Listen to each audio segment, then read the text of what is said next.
Okay. All right, guys. Well, it says that we are live over on YouTube. So good morning, everybody. It is 8 a.m. Central Time on this beautiful Saturday morning. We got a pretty good sized crowd already hanging out with us on the YouTube side. This is Caliber Corner episode number 45. We're going to be choosing a solid optic for your AR. We're just going to relate some of our experiences with you, brands, different types of optics, and so on. Bolt carrier groups and EDC essentials. So, and real quick, just want to get this out of the way. If you're into the whole EDC thing, everyday carry thing, make sure you check out Mr. Matt's podcast from Wednesday night, the Trigger Time podcast that we did last Wednesday, because we had an EDC bracket where we showed off our everyday carry items, and it was amazing some of the stuff that people had on them, which is pretty cool. So real quick, let's take attendance and see who's here. Midnight Range is already out there. He's not going to be able to join us today because he is busy in the kitchen, and that's all right, man. Scott Pacini's out there. Sandhills Shooter is there, and here we got gun-loving Grandpa Stanley. Jim is out there. Jim is here. Sean Newman, David Bowling, Busfalis is out there. Philo, Kenneth Maiden is out there. Hello, Travis, a name you can trust. Kenneth, let me address that real quick. What it was is the Daily Shooter did a video, and there was a candidate who's up for Senate or something in California, and his first name is Travis. So I just put a comment on there in that video. I just said Travis, ... a name you can trust because I'm Travis also. Amilcar Pino is out there. Hello from Miami, Florida. Good morning, sir. And Midnight Range says live. All right, so do we have anybody on the gun channel side? Let's see what's going on over there. There's a few people that are sitting there watching. Patrick is out there, Mitchell, Jim. Paper Plane Crash was there earlier. You guys feel free to chime in on the gun channel side, and we will be good to go. So let's go ahead and get started. Let's start off. Since with age comes wisdom, we're going to start off on my right. Tony, how is your morning going, sir? How are you doing today? It was good until I just got highly fucking offended. No. I'm saying you're wise. You're one to be respected. Respect your elders. Tony, I'm catching up with you, man. Don't worry. What's new in your world, man? What do you know? There ain't anything new. All right, let's talk about early watch real quick here. Early watch, if we want to catch it, can you give us an idea when we could see it online? No. Okay. Because I really don't know. Okay. Weekdays, as far as start times, we've been starting at 10 o'clock Central, but I'm trying to get that moved back to 8 o'clock Central. All right. So we can be more consistent there, but I don't know. You just have to kind of play that one by ear. Okay. So is it, if you want to see it, who should people subscribe to? Because right now it's not on the Early Watch channel. If you want to see it, it's over on G-Webs' channel. Yes, it's on G-Webs, and I don't know which one because he switched. Okay, right. Okay. Maybe G can chime in or somebody can chime in on the side chat there. Off the top of my head, I mean, I'm subscribed to it. I'm just so used to having it. It might be the gun channels or gun websites channel, or it might be Daily Gun Show. No, might be the Daily Gun Show. He just got one of his back from being suspended from it for 6 months. Yeah. He switched to that one Friday. So we'll post a link in the chat on the gun channel side, the YouTube side, before we get out of here, so you guys can get to the channel and subscribe and watch it when you can. So definitely check it out. It's one of my favorite morning shows to listen to. Okay, up next, Squibby, what's going on, man? What's up? Hey, good morning. Yeah. I'll try to move around, see if I can get more bars on my data there. Sounds good, man. Sounds good. What's new in your world, bud? Not too much. Summer's here, kind of. Not really. We went from 90 degrees to 50 degrees, so lots of yard work to do. And that tropical storm that hit, what was that, Alabama?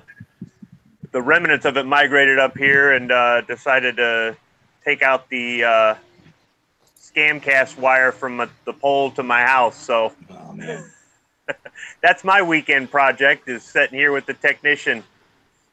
You know, we got 4.5 inches of rain from that thing in about 4 hours. Yeah. Yep. They don't normally come that far north after they've made landfall. They kind of push more east, but it happens. It gives the Weather Channel something to talk about. Keeps me from spending money to water the garden for a few days. Or the yard. That too. I finally got my garden in, and you know, in the 90-degree heat, the plants will start to grow, especially when you get all that rain, but not when you wake up in the morning and it's 50 degrees. Yeah. So much for that. Yeah, we went from 92 last night with like 90% humidity before the storm came in to 59 degrees this morning. It was freezing. I walked outside. I was like, oh my God, because I walked my dog at midnight last night, took him out real quick, and it was like 70 and it was humid and muggy. Something happened in the 4 or 5 hours in between me waking up this morning and that. It's just nuts. And the storm had already come through, but yeah, that was quite the storm, man. I'll tell you, that was nasty. Well, I'm glad it cooled off some because that heat, you know, here it's been in the mid 90s, hot, humid, and I can't do well in that. Yeah, it's pretty miserable, man. It's definitely closest thing we get to like Florida. I'll tell you what, man. I mean, I love it. It's great, but it's just so hard to work out in that stuff. So, all right. Squib, any programs, any shows you want to plug? Anything we should know about? What's going on, man? Oh, I'm all over the place. Monday nights, Lock and Load will be back around somewhere between 9 and 11 Eastern. We don't always start at the same time. Hawaii Volcano Squad will be coming back from the mainland, so that'll be starting up. And I won't plug Night Strike show because he's here. And then Wednesdays, I like to jump on to Rick's Life as I See It, Shooting with Disabilities at 7 p.m. Eastern. Thursdays now, I'm getting invites to C4 Defense Sarge's show. That's, I believe, also at 7 Eastern. I think it is 7 or 8 p.m. Eastern.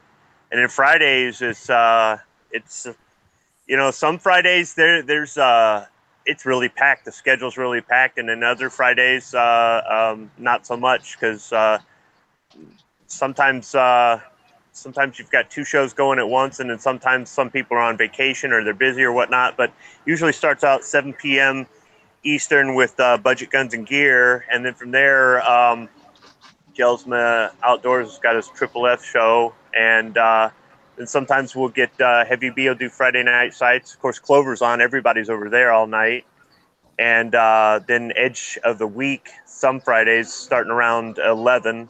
Last night, I think we went on air about 11:30 Eastern, and the usual. They kept me on after, and then I'm like, guys, I gotta go to bed. I gotta go to Caliber. I know, it's crazy. You know, I think we need a Gun Channels network on Roku or something, because we could port all those over to just time slots, and you could watch and listen to. No, here's the thing. All you guys that are west of the main time zone that this country runs off of are insensitive to the fact that the rest of us are on normal time. If you're out in California or whatever, and you're like, oh, what? It's only like 7 at night. Well, okay, well, it's midnight here, dude. So I'm going to bed. I think the cops are coming for you, Squib. You better go now. He's speaking the truth. Somebody got triggered. This is what I get for bashing Western time zones. No, it's ambulance. All right. Somebody cracked their skull open. Ooh, nice. Nice. I thought maybe somebody called one on you or something. I don't know what was going on. So We don't have the red flag laws here yet. Yeah, let's hope not, man. Good God. All right. So let's move on. Sandhills Shooter. Am I seeing something about swag for sale now? You want to give us an update on your channel? You've been doing lots of awesome little podcasts and grumpy old man podcasts. There's all kinds of stuff going on in your social media world. So what is up?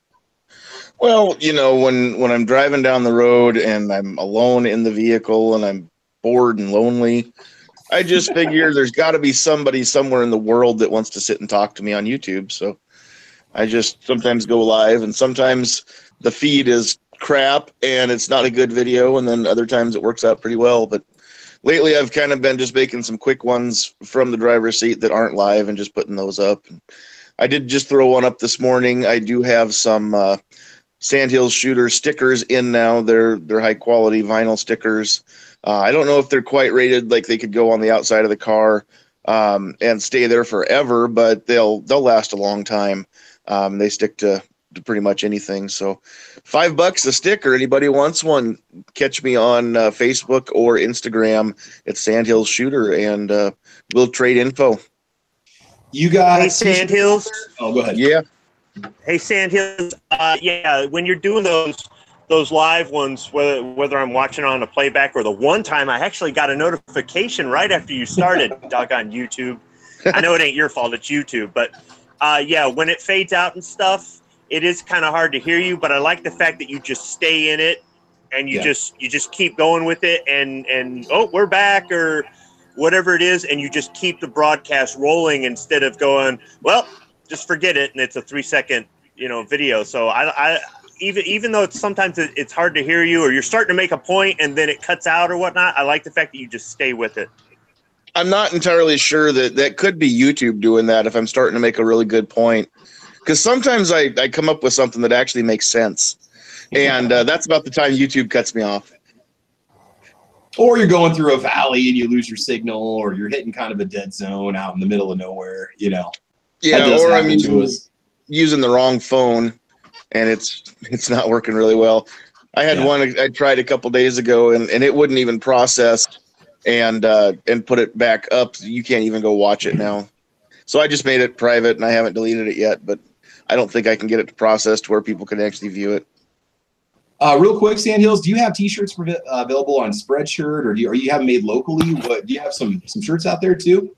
I did go and put some stuff up on Spreadshirt. I haven't really advertised that around a whole lot yet. I do have some friends right here in town where I live that are making a couple just for the missus and myself, and want to check those out. And if they do well, then I will make a video on the shirts and show those off, and we will be able to take orders for those too, because we can get pretty well any color, if you want cotton, or mine are going to be in the dry fit material. So I was just again talking to the lady who's making those last night about midnight, and she was verifying what we want as far as color logo or black and white logo or the colors of the shirts. They must have the shirts in, so I think they might be coming up here before the end of this next week. Yeah. Deal, man. I'll be talking about a sticker. I definitely want to get one. I know that. I'd like to put one on my vehicle. Sweet. Cool, man. Cool. Put me right next to the I want to be right above the Decepticon sticker on Mrs. Tooch mobile. Oh God. I should put one on the, she works at a college. I should put that on the back. Because we have those little Disney stickers with the mom and the dad and the two cats. That's what we have, 2 cats. That's almost gone now, so I should just put one on there and not say anything. There you go. She kind of worries about it because college campuses and liberals and this and that, but she really wants to get one of those little pink Browning stickers on there. Those are kind of I won't say non-offensive, but they're kind of nondescript. They're kind of like, oh yeah, Browning sticker, bookmarks are kind of like Under Armour anymore. I mean, they don't just make you a gun person. I usually don't put gun stickers on my vehicle because I don't want to advertise that there could be something in the car. I love Magpul stickers and I have them all over the place, but I always worry about having one on the back that somebody's like, ooh, there's, it's a gun guy. It's funny. I was just driving across town yesterday and I was on the phone with Mrs. Sandhills, and I was in the lane next to me was like a Ford Ranger. This guy had a Ruger sticker and what was the other one? Ruger and a Glock Perfection sticker in his back window. And I said, right there, if I was the type that was going to break into vehicles, that's a pickup I'm going to hit and look and see if there's a gun under the seat. Yeah. I've got a buck mark on the back of my vehicle. Yeah. But I don't have a, hey, come check out my vehicle, I've got guns stickers all over. Those are on my computer and on my gun safe. I mean, on my Mustang, I have a Sacco sticker. And most people don't know what Sacco is, so most of the time, it's Sacco? only like What's Sacco? Yeah. Just tell them it's some new intake. Yeah. Sacco intake. Oh, put it right next to your Moog sticker. They make JDM super parts. Yeah. Super parts. Yeah. But it's on a Mustang. Oh, yeah. Oh, on your Stang? Okay, I got you. Oh, man. All right, man. Well, hey, thanks for joining us today, Sandhills, man. Good stuff. Yeah, gives you the invite. Gives you an extra 10 horsepower. Night Strike. What's new in your world, man? You've been a busy man. We had the Friday night strike last night. You got tell us about your shows. What do you got going on in your world, man? There's Hit or Miss Tuesday nights 10 o'clock. There's the Friday night strike at 8, and whatever else happens. There you go, man. That's right. It's just a So, delicious. you know what?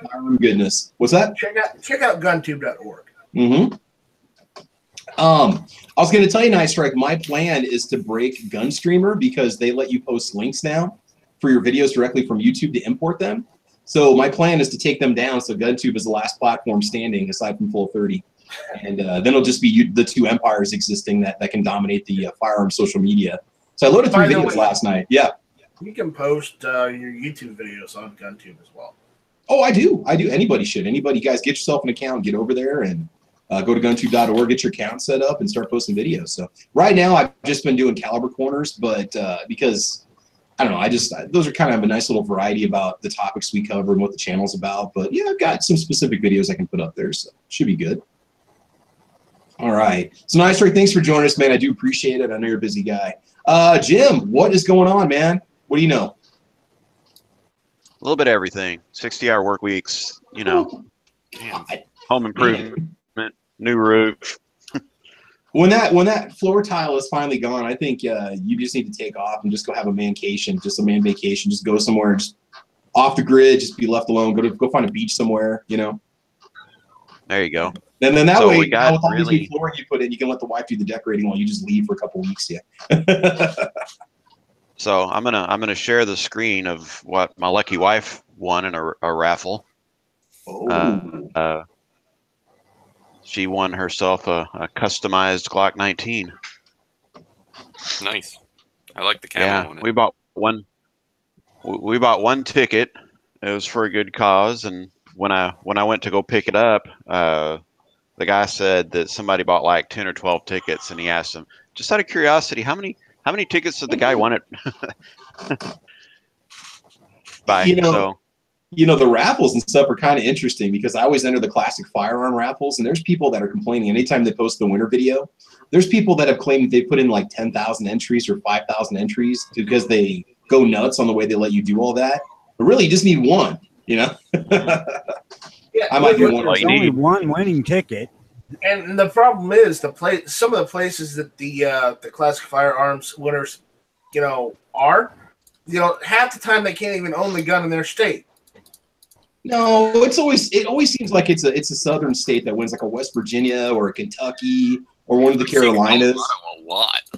Yeah, theirs is going to be magazine limited. It's not necessarily firearm limited. Now, how come West Virginia is considered a southern state, but Illinois, Ohio, and Indiana ain't? We're up at the same level in the. That's a good point, Tony. Latitude of the You're country. kidding, right, Tony? You're kidding. Well, southern because it's the southern part of the state. South. Like West Virginia is a southern state. It is at the north end of being a southern state. Indiana, Illinois, no, they're north. I mean, we could get technical and do lines of latitude if you want to say this is the top and this is the bottom, you know. But I mean, correct me if I'm wrong. And hit West Virginia. Correct me if I'm wrong, but West Virginia was a Yankee state, though, was it not? West Virginia broke away from Virginia halfway through the Civil War, but lots of the citizens did not agree with that. It's another one of those things where, you know, the government will make decisions for you. Well, they know what's best. We should just listen to them. oh. All right, you're out of here. No. Don't get me started. Don't get me started. Great. Now you brought the No, this is like Hold your tongue. They don't know what's best, and if you say that again, you're grounded, and Travis is going to give you detention. 30 minutes. All right. 2 minutes. All right. 2 minutes for stupid talking. Yeah, there you go. Right on the board. Yes. I will not favor the government on the chalkboard. Yeah. Right. So, Jim, that is a very nice looking pistol, man. That's cool. Now, that's okay. Stippling, not Talon grips on there, right? It looks like there's some machining on the slide too, up in the front. Yep. They did the whole awesome. they did the whole nine. They did the slide cuts. They did the little bevel on the front of the slide. She got lucky. I've been trying to talk her into getting a Glock 19 because she likes them for over a year, and I like that just cut. fell on our I like laps. that cut in the trigger guard, man. That is cut into because that's I don't mind the 19, but that damn a middle finger on that trigger guard, it's always just constantly pressing into it, no matter how much I adjust my grip. And that's one of the reasons why I didn't buy it, because I didn't like how crowded it felt. But I mean, I spent some time with the 32 last week, and if you shoot enough rounds through, you do get used to it. But initially, it's like, ugh, what the heck's going on, you know? But now it's a beautiful little Right. gun. I like that. That camo, is that like a gray and black, or is it green and is like an OD green and black? Cerakote, or what is that? It's like an OD green over. It's Cerakote. It's basically OD green over the original black finish. Okay. And then the your frame is just all black. Yeah. Because it kind of looks kind of almost like a dark green or greenish black in the photo. I couldn't tell. So that's cool, man. Yeah, that's a lighting problem. This is maybe a little better. That's the picture I took of it. Okay. But okay. Cool, man. Yeah. Nice. We were happy. All right, so Jim, we were happy. Well, I don't blame you. Oh, that's a nice little reward for getting a raffle ticket. Oh man.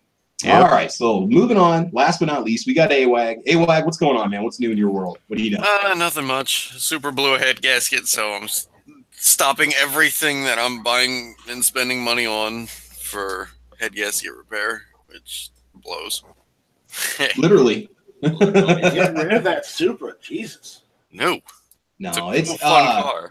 You gotta understand, cars like that, 80s, 90s, kind of original Japanese cars, they're starting to creep up in value now because especially if you don't really cut into them and modify them. Just if you watch car markets and stuff, stock, anything from like the 80s or 90s is now starting to go up in value because a lot of your hot rods are now out of the reach of the average guy because of the car auctions and collectibles. I mean, it's getting hard to get an original unmodified car. So anything that touches 70s is now like people are asking stupid prices for. Oh yeah, you look at like a 70s Corvette, which back in the day, you could maybe get one for like 9 or 10,000. Like a set, whatever. Now they're 15, 20.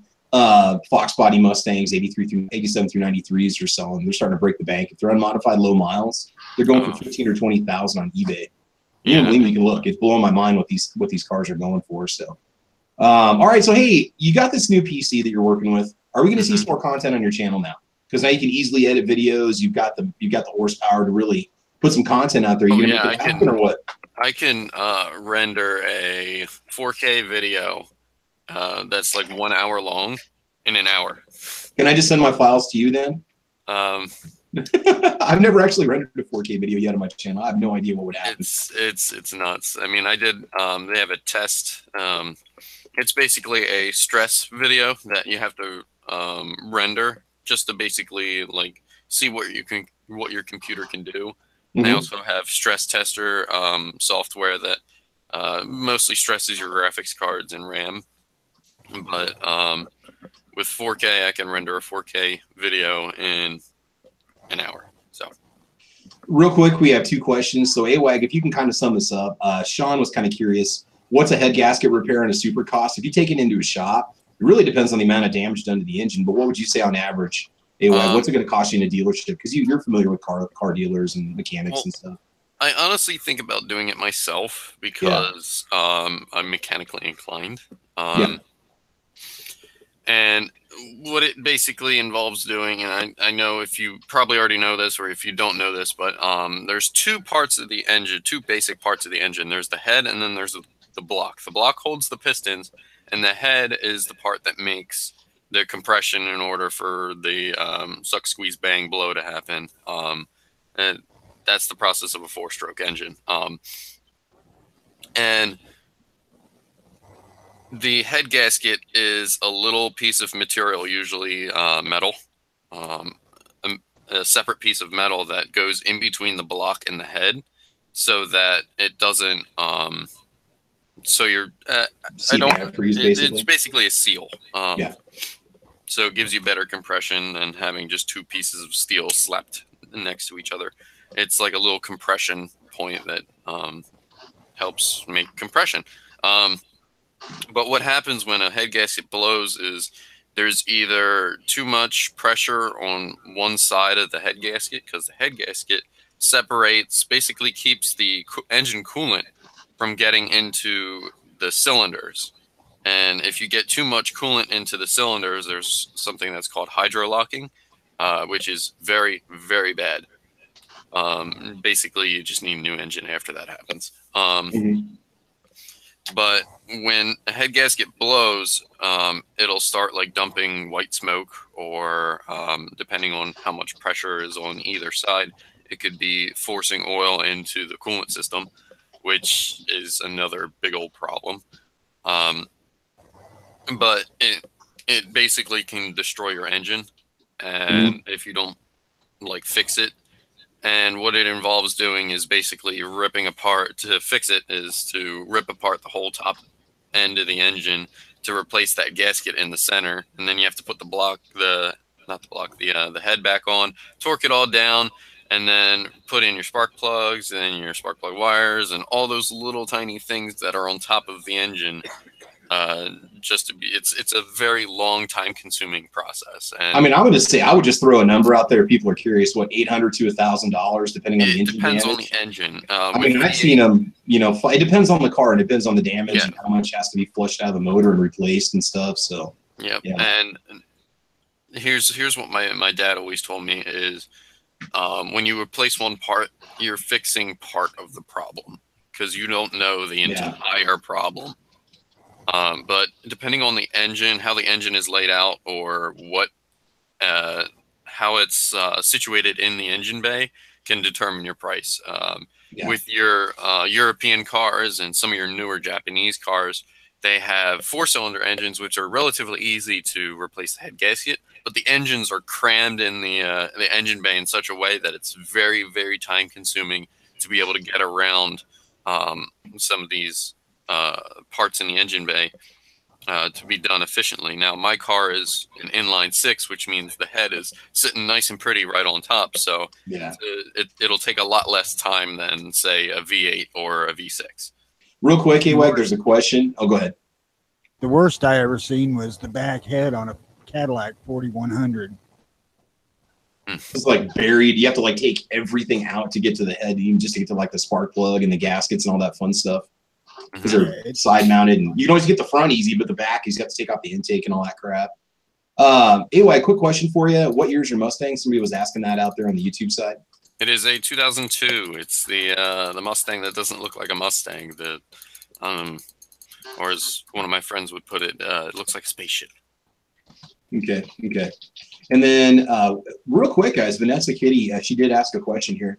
She did purchase a Gen 5 Glock 17 yesterday, is what she said. And she's looking at the Smith & Wesson 380 Easy. She wants some suggestions on good places to go to get herself some 10-round magazines for that Glock. Oh, you know what? You said Gen 5.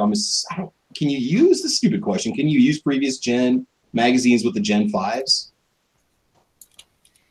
I don't know. I guess I honestly haven't. You cannot. The base plate does not work right, I don't think.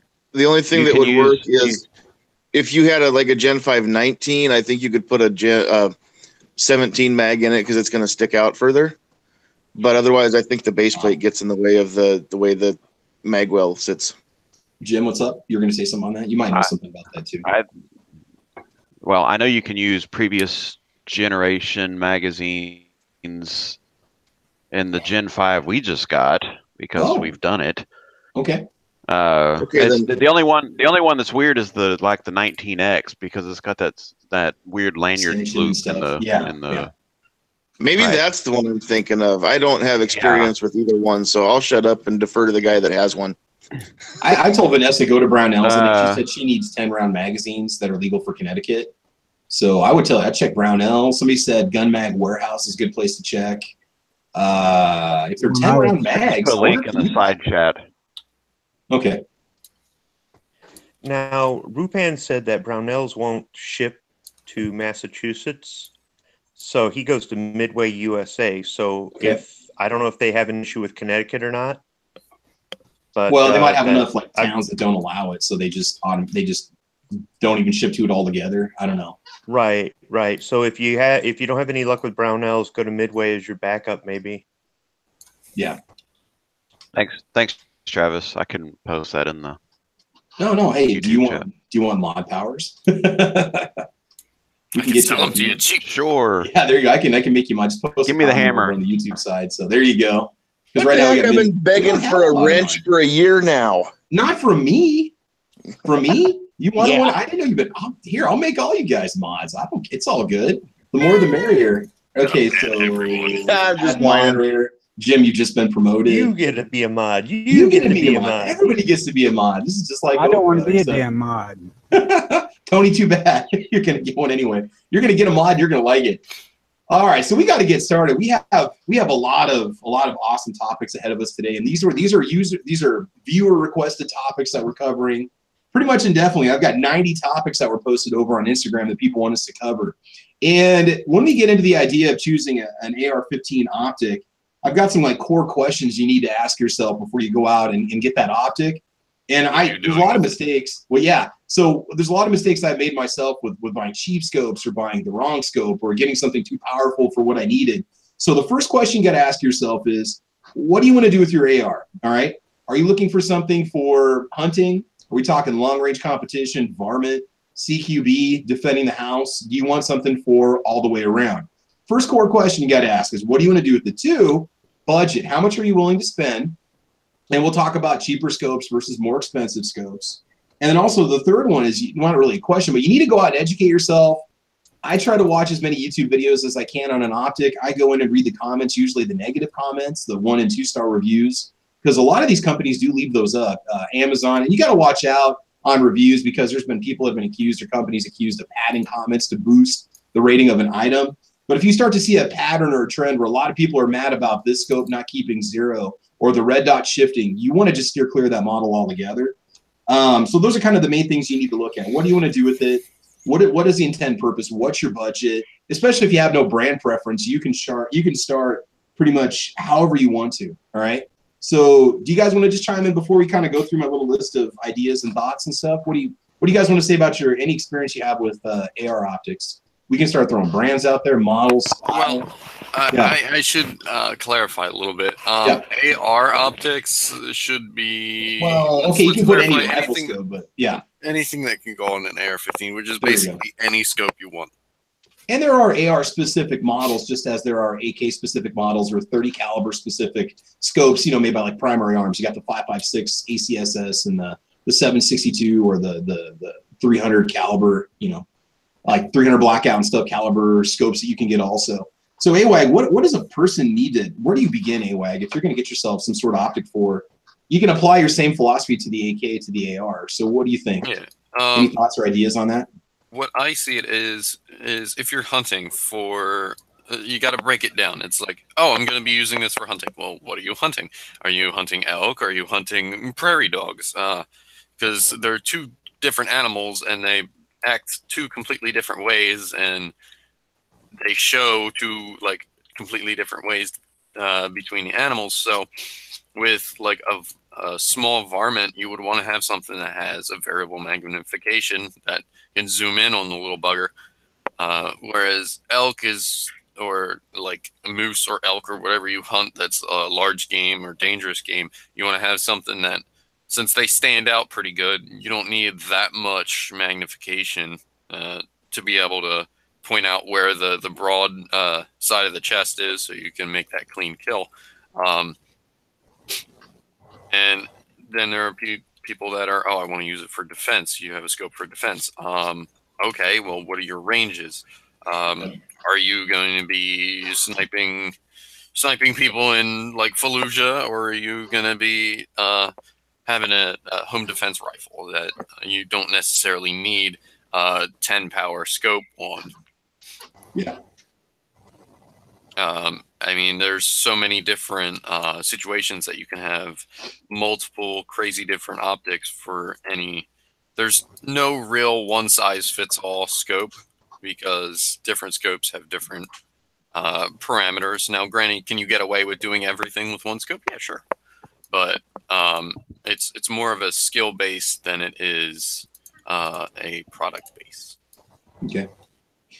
Now, there's some stuff I want to tell you. You don't have to go out and blow the bank on scopes. Any of the deer that I've ever harvested in my life have been taken with inexpensive glass. I'm talking off-the-shelf Walmart optics, all right? There are good, solid, off-the-rack, Bushnell, Tascos, even Nikon's got some I don't want to say lower end, but lower cost entries. Because a lot of guys are going to go to Walmart and see what they have for optics. They want to get something right there.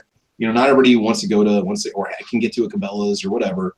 If you're in the store, you can see it, you can look at it. Returns might be a little bit easier if you don't like it. But I'm gonna tell you right now, I've tested some real high grade glass on a lot of the guns that I've tested on my channel on the weapons that get loaned to me. And there is a difference in the clarity, the distortion, especially once you start to get out there. past 200 or 300 yards, you really start to notice that the light collection. So I just want to get this out right now. Get the most expensive or get the highest quality glass you can, because I think in the long run you're going to appreciate it. But if you want something for home defense, say you're going to get a deer and you know your max range is say 300 yards, you can get by with no issues without having to break the bank. So we're not saying you got to, because a lot of channels you see these real expensive scopes and glass, and you think, oh, that's my bucket list scope, and you never get anything. This over here is a $125 scope that a buddy gave me from Walmart. It's like a center point, and this thing has been used to take more deer than you know. He used it for about 10 years before me, and it works fine. And it's a beast, man. You can take it out as far as you want. But I mean, it's inexpensive, it's cheap, and it works. So you don't have to break the bank. That's the main thing we want to get out there today. But as I get older, and as a lot of us get older, you start to appreciate things that are a little bit higher quality, something maybe that's going to give you a little bit easier, the ease of use. Real quick, NEA Matt's here. Mr. Matt, how you doing today, sir? Maybe trying to buzz in here. Hey, Matt, can you hear us? All right, so he'll get on here as soon as he can. That's fine. So guys, the main thing we want to get out there is look at your budget, look how much you can possibly spend, start doing some research on those scopes. If you see a trend of a lot of problems with the scope, like say a lot of people are mentioning it's not keeping zero, just steer clear, because the chances of you being lucky in that regard, you definitely want to steer clear. So now when it comes to brands, when you're out there, we're going to throw some brands out here that we recommend. You guys can chime in with any brands that work for you too. We've got Nikon, Leupold, Bushnell. Cabela's has their own brand that's really good. Primary Arms. When you start looking at red dots, you've got EOTech, you've got Aimpoint. All right, Vortex. Vortex is another awesome one too. You guys want to share any good experience you've had with any brands? AWAG, what about you? If you've listened to these chats before, when it comes to long-range shooting, I'm a huge proponent of the SWFA Super Sniper. And now that I'm on a computer, I can actually show you guys. Of course, I didn't lay these out beforehand. No, it's okay. It's all right. I mean, don't worry about it. Another one that I like to use, what I use on my home defense rifle, is a Primary Arms 2.5 power. One of their prism scopes.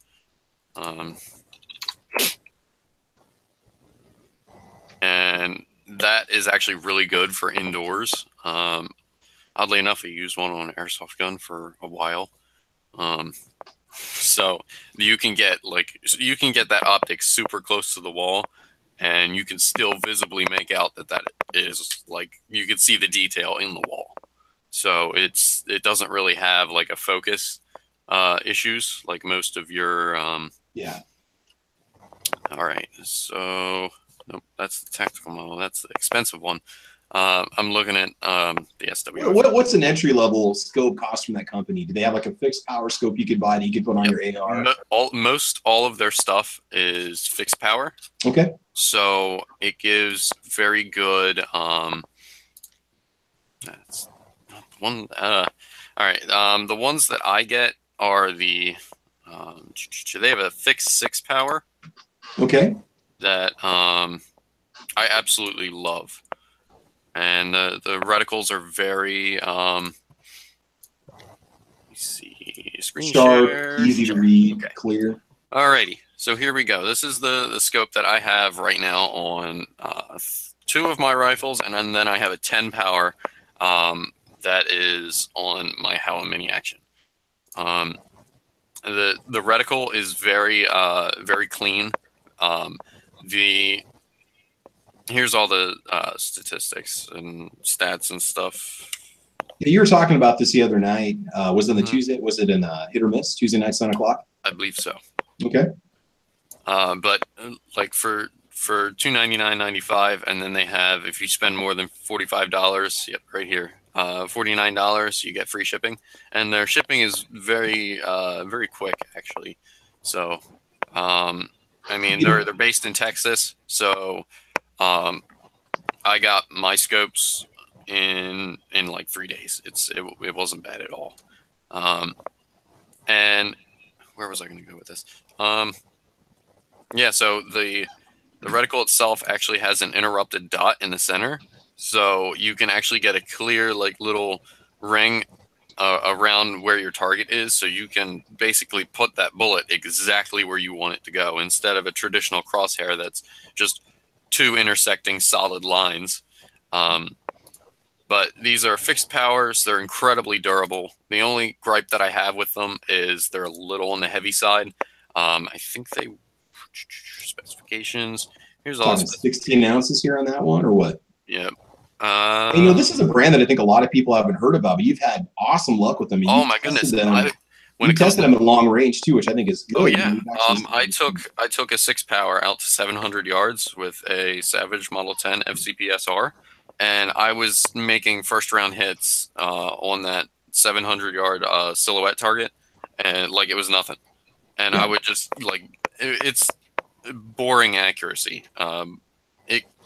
If your gun is set up properly, or if it's even remotely accurate, the scope will add a huge amount of accuracy to your rifle because of the engineering of the reticle.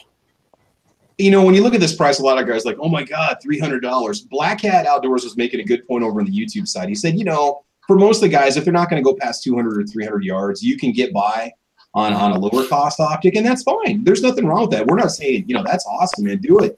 Like I said, the most expensive glass I have, or even optic, if you want to call it that, is my Vortex Strike Fire 2. $200 is about the most I've ever spent, and I've got by with no issues. Once you get a $300 range, there's some differences once you start to go higher end, or certain brands, Primary Arms, Vortex. Your company you're showing here, do they have a lifetime guarantee free? Oh, yeah. Okay. Okay. Their warranty is very, very good. Yeah, and I've had cheaper like red dots just basically fall apart. And if I was past the return time to the store I bought them from, the return process is ridiculous. They might give you 90 days, maybe 30 days warranty on cheaper optics. So one thing is the warranty. You want to get one good scope, and that's all you want to put on there for the next 10 years. You're going to get yourself a better warranty when you go with certain brands. We're just going to get that out right now. Now, Nikon might have a line of scopes that has a lifetime warranty. And, but then the lower end stuff, like their AR, 5.56 scope, might not, or might only have 90 days. So you really want to check the warranties too. So, and here's another thing is that this scope actually, this was actually a military contract scope for the U.S. Navy and their M40 snipers, I believe. This is just me reading off of one of these. I know forums aren't a good place, but apparently one of the designers of the scope that ran through it. These were originally made by Tasco, but they were made as a military contract scope. And then SWFA kind of bought the rights of it once they phased out the M40 for the Navy. Mm-hmm.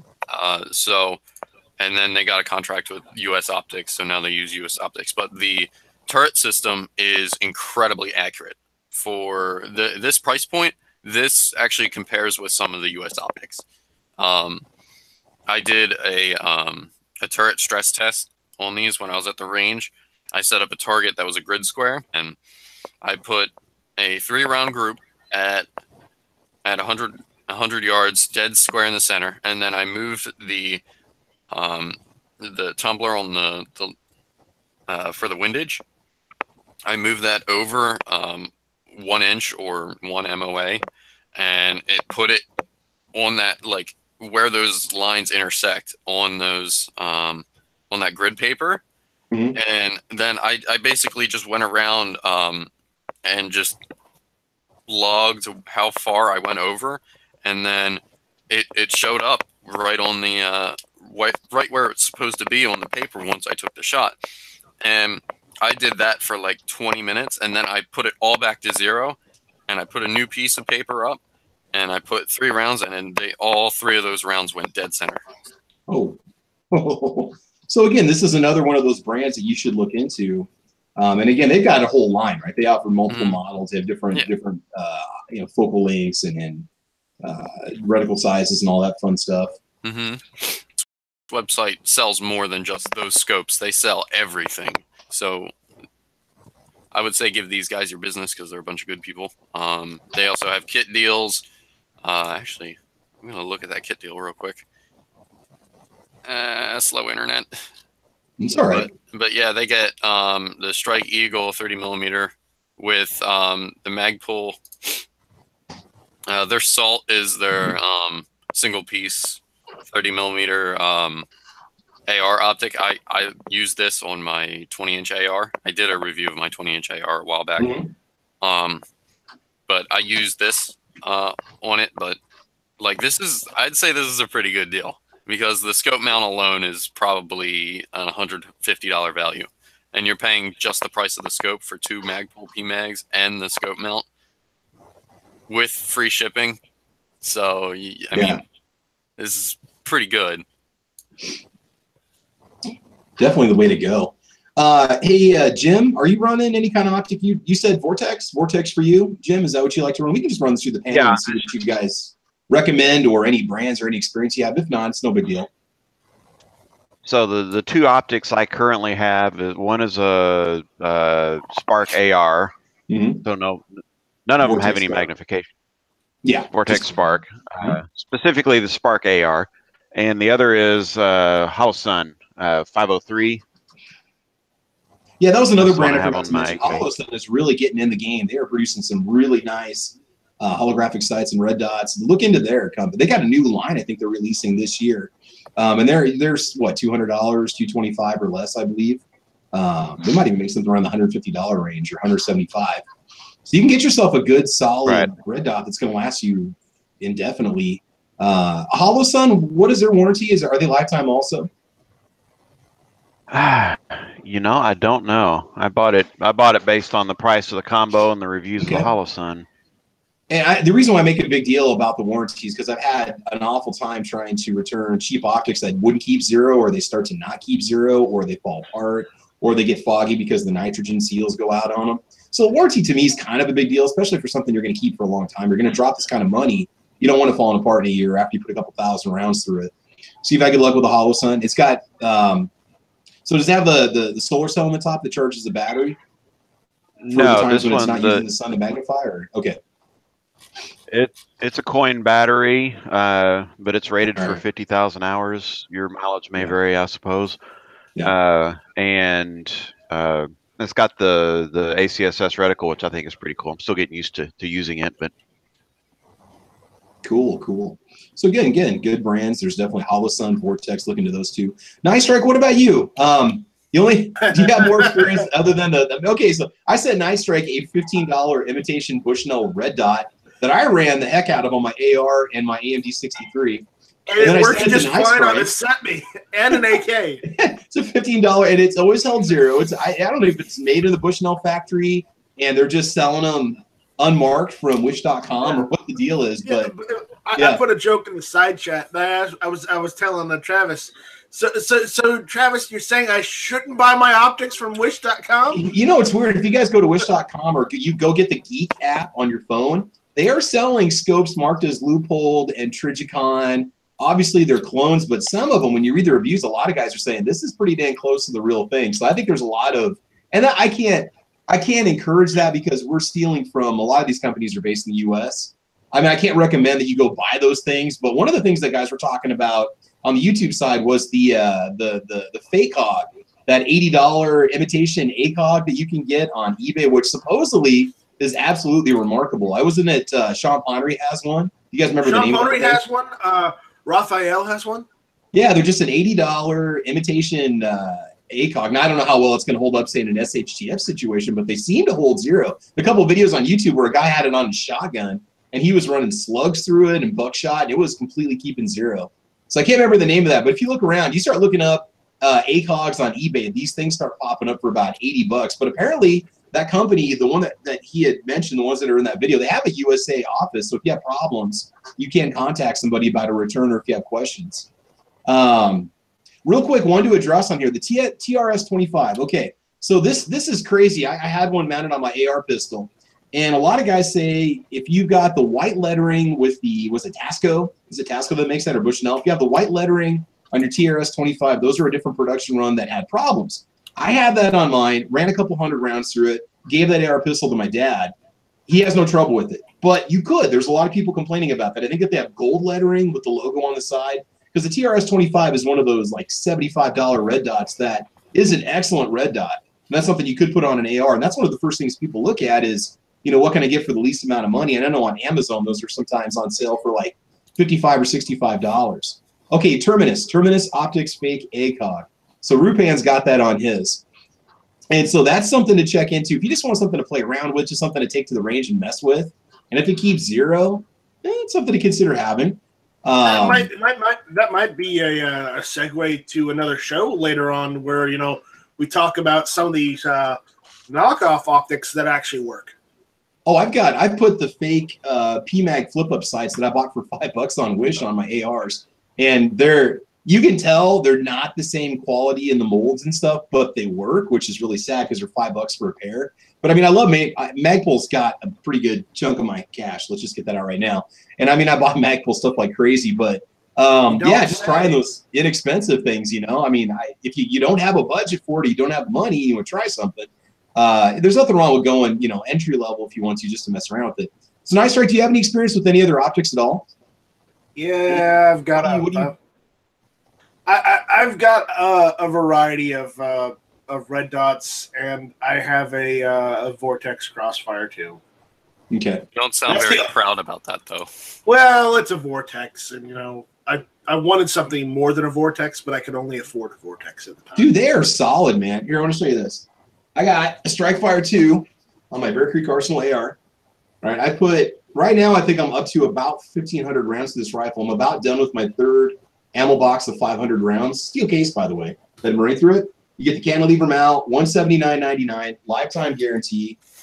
I mean, there's nothing wrong with Vortex. They make fantastic glass. They make stuff on the higher end too that's just absolutely amazing.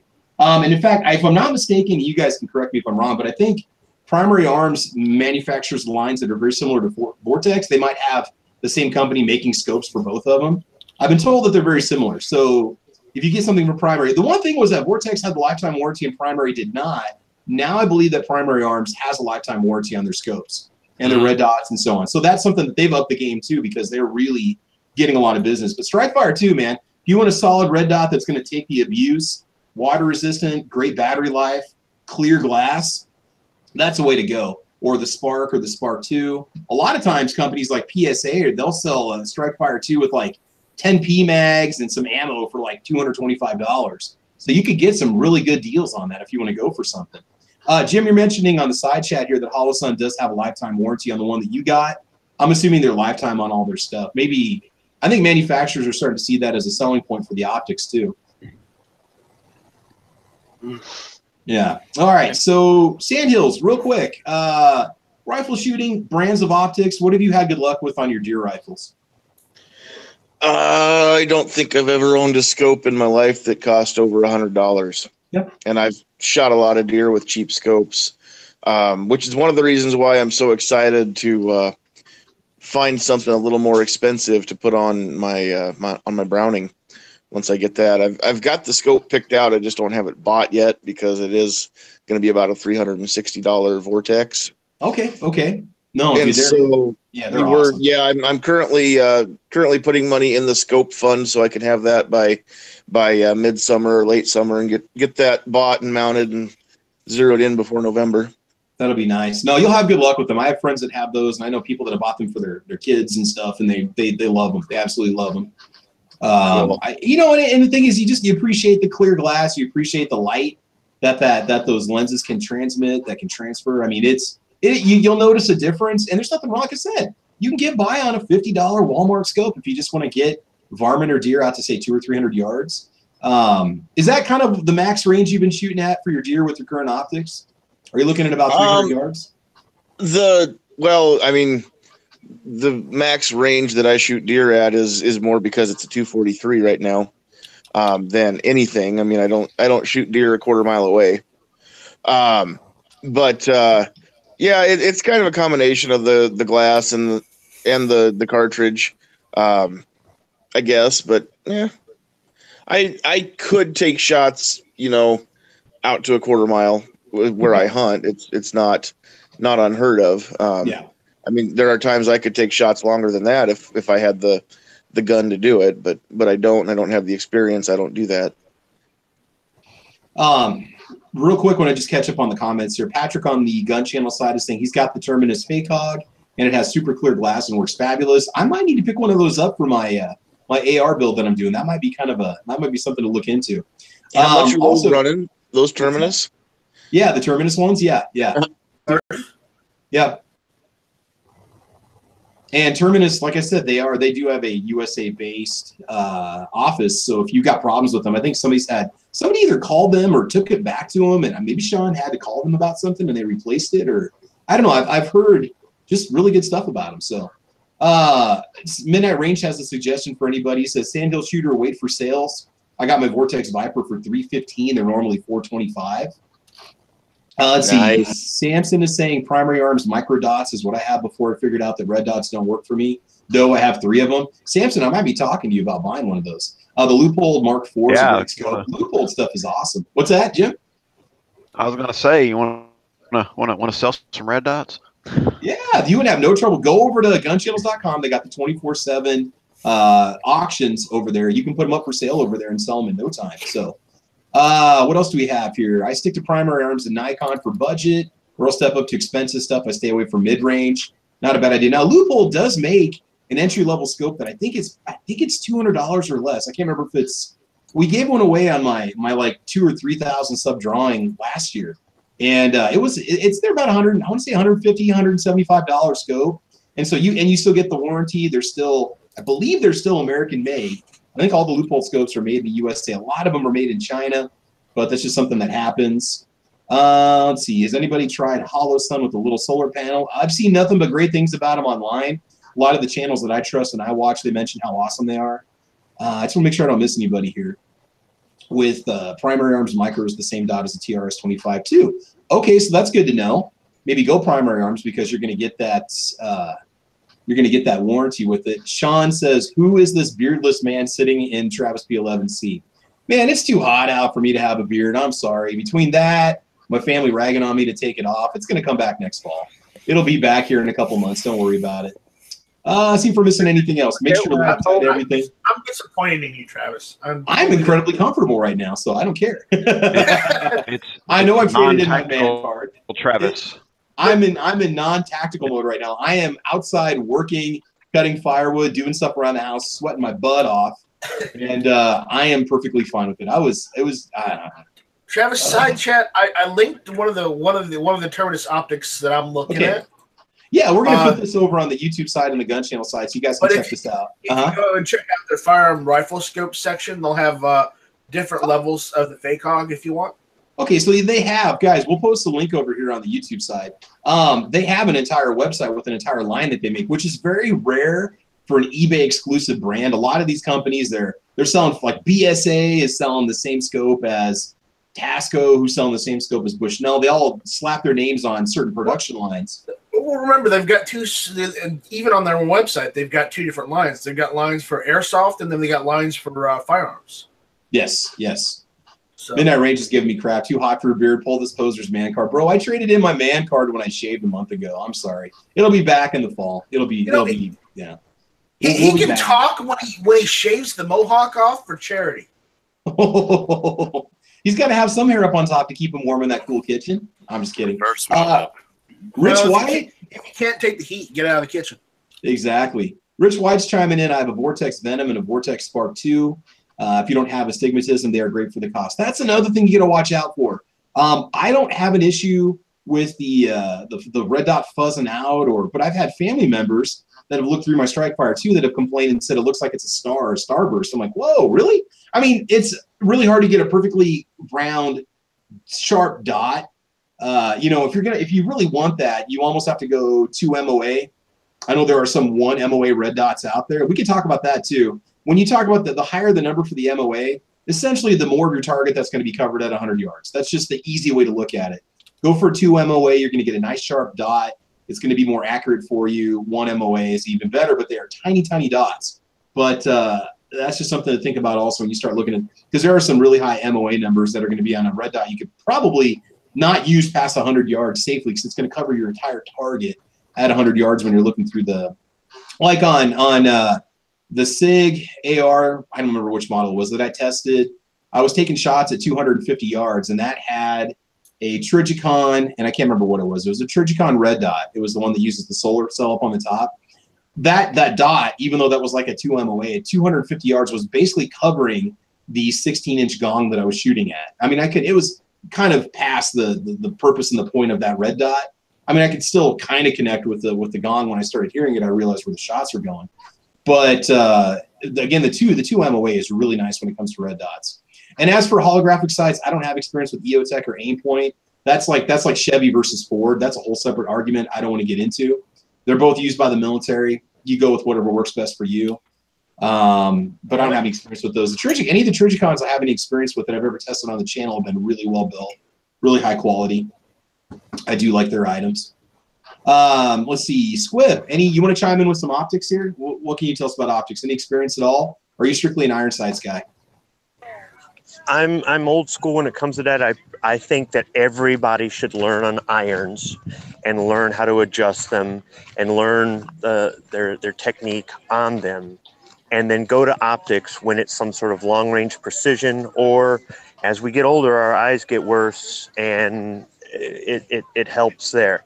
Now, I see a lot of new people out on the range with their new stuff right out of the dang cardboard box, and they're putting optics on there and they're shooting at 25 yards.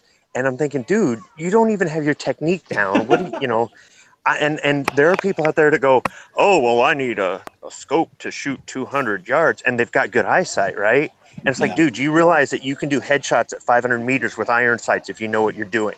I'm not saying you have to, but it is totally. And they, no, you can't. No, it's because you just jumped in. Sometimes for me, optics are like cheating. Okay. But I'm not opposed to them. At some point, I will invest in some optics. I've heard the people say, you've got to get something that costs more than your rifle. And I just have an issue with that. But we're all proving you don't have to. I mean, we're all proving that that's not necessary. It's an accessory. It's nice, an accessory. But it's not necessary. But you know what? These are people with more experience with these things than me. I've shot, I've used the only red dot I've used was yours, Travis. Yeah. And I've shot a few rifles with scopes, but I did not adjust them. I've used Starlight optics in the military. It's not a whole lot to that. There's not a whole lot of magnification on that, but I'm not really an optics guy. At some point though, I will. I think something I would like to do, I just don't know if I'm really going to ever invest the money into it, is for my milsurps, trying to get military scopes or reproduction military scopes for some of my milsurps. I mean, I would love to put a PVS-4 on my AR-15A2, maybe a PU scope or a reproduction PU scope on a Mosin, something like that, because I'm into the whole milsurp thing and I want I want the sling, I want the bayonet, I want the oiler, I want the cleaning kit, I want the armor's manual, I want everything, you know what I mean? So for the completist in me, that might be something, but yeah, if I ever seem opposed to optics, it's probably just my lack of experience and just the fact that I think some people just skip right over irons and they're missing out on something valuable, and that's just my opinion. So yeah, no, that's fine. Real quick, we got more people chiming in over on the YouTube side with their comments here. What else do we have here? Oh, where's this at? Okay, I have used the Viper PST Gen 2. This is bullseye shooting 5 to 25 by 50 FFP in Gen 1. So good luck with that one. Somebody mentioned a 3999 red dot that they've had good luck with. Let's see if we can find. Vortex Part 2 is a 2 MOA red dot. Now, Philo says, I have astigmatism. Philo, so do I. I use 1 or 2 MOA dots, and they stay small enough even as stars. Okay, so that's one way to get around it. Where it is. Okay, so Bullseye Shooting says these are not bad for the price. You should try the Millet RD4 SP1 red dot sight, 3 MOA, 1x20 matte finish. It's on eBay for $39.99. Real quick, I just want to share something here, and then we'll finish out the panel sharing. It's kind of a spoiler alert about something that's going to come up on my channel. I was looking for a different scope to mount on top of my Ruger American Ranch, and that sucker zoomed. SWFA. Well, here's the deal. I got contacted by a company called Mancation, kids. These are just made in China. And they said, hey, try it. Now, I want you guys to understand something. Anything that gets sent to me, and I've had to turn down companies before. There's companies that promise to send me, they'll send me stuff if I promise to write a favorable review. And they'll ask for that in the email communication with me. And I say, I'm sorry, I can't do that. I can't guarantee I'm going to like it. I am going to test this out. This is a $36 3-to-9x40 rifle scope, nitrogen filled, supposedly lead-free clear glass, 6061 T6 aluminum construction with mounts. I'm going to test this out on the Ruger American Ranch and see what happens. We'll get out there and, you know, it's an inexpensive Chinese-made scope. Okay, I'm not going to argue with that. But if it holds zero and it works and it's decent, I'm going to recommend it. But this is just to show you that you don't have to break the bank to get a decent scope. Now, when you go to reviews, that's another thing. When you look at reviews for these things, 5 stars on 6 ratings, but a few of these guys are like, haven't tried it yet, looks to be good quality. One person says, I've used it on my AR-10. Another person's showing it off saying that for the price, it's worth it. Amazing scope for the price. So try to find some videos on stuff like this before you buy it, especially if you're not familiar with it. But just to show you, again, there's a lot of great options out there. You don't have to spend a ton of money if you want to make it work for you. If you go on to Amazon and type in like 3-to-9 scopes, there's about 4 or 5 that are in the $25 to $40 range. There's like a BSA, there's a Tasco, there's Mancation, there's a few off brands that are out there. You know, you might be happy with something like that out to say 200 yards or 300 yards if you don't want to spend Travis, a lot of money. Yo, let me ask you this. Yeah. Okay, for somebody who doesn't have any optics and somebody who's looking to learn how to adjust them properly, learn how to use them properly, that sort of thing, but they don't want to necessarily break the bank right out the door. Yeah. And they're kind of concerned that maybe, you know, what if they drop the rifle and they damage it? Or what if, I don't know, the kids are out there, you know, trying to teach kids how to use it. And I don't know, they do this or they do that or what. Would a inexpensive imported, I don't want to call it entry level, but just inexpensive imported optic to start maybe be a good point to start? And then at a later point, once you get comfortable with the optics, or once you learn how to use them, or once you decide, you know, this is something I want on this platform, this is something I don't need on this platform, then maybe you go back and you invest in a more expensive American-made. I mean, what, you know, for somebody like me, do you think that would be again? You want to look at what's going to be, what kind of use are we talking? Are you going to be carrying this thing around, hiking, walking around? I guess it kind of depends on how rugged of a scope do you need. What caliber are you going to be shooting? I would say there's nothing wrong with that. That's all I've ever done my whole life has been running inexpensive scopes on all my rifles. I mean, I haven't spent, again, this one was given to me. The most I think I've ever spent on a scope is say $100, not counting that Vortex Strike Fire 2, which is not a scope, it's a red dot. I think it's a good idea just to learn how to make it work. The problem you could run into is you might get that scope, you might get your boxes of ammo, you go to the range, and then the scope doesn't hold zero. Because I've had really bad luck with cheap red dots that basically won't keep zero. It's going all over the place when you're shooting it. It won't zero for you, and you're wasting ammo. You wasted 30 or 40 bucks on a red dot. Try to get something, say brand name. Try to save up a little money. See if you can get into something for maybe the $150 range. I'm really torn because in a way I want to see somebody not spend a lot of money, but on the other end, it'd be nice to get something decent that's going to hold up. But there's nothing wrong with it. You could go get the $50, $75 off-the-shelf, center point, whatever, scope from Walmart if you want to, or Centerfire, whatever brand that is that they sell, and do it. That's perfectly fine just to learn how to shoot the gun. And then if you enjoy it, if it's something you think you really want to get into, look at upgrading. You could always take that scope off and sell it locally on Facebook or something if you don't want it, or just keep it around and put it on another gun. So I don't think there's anything. I've never used that's some good advice. Yeah.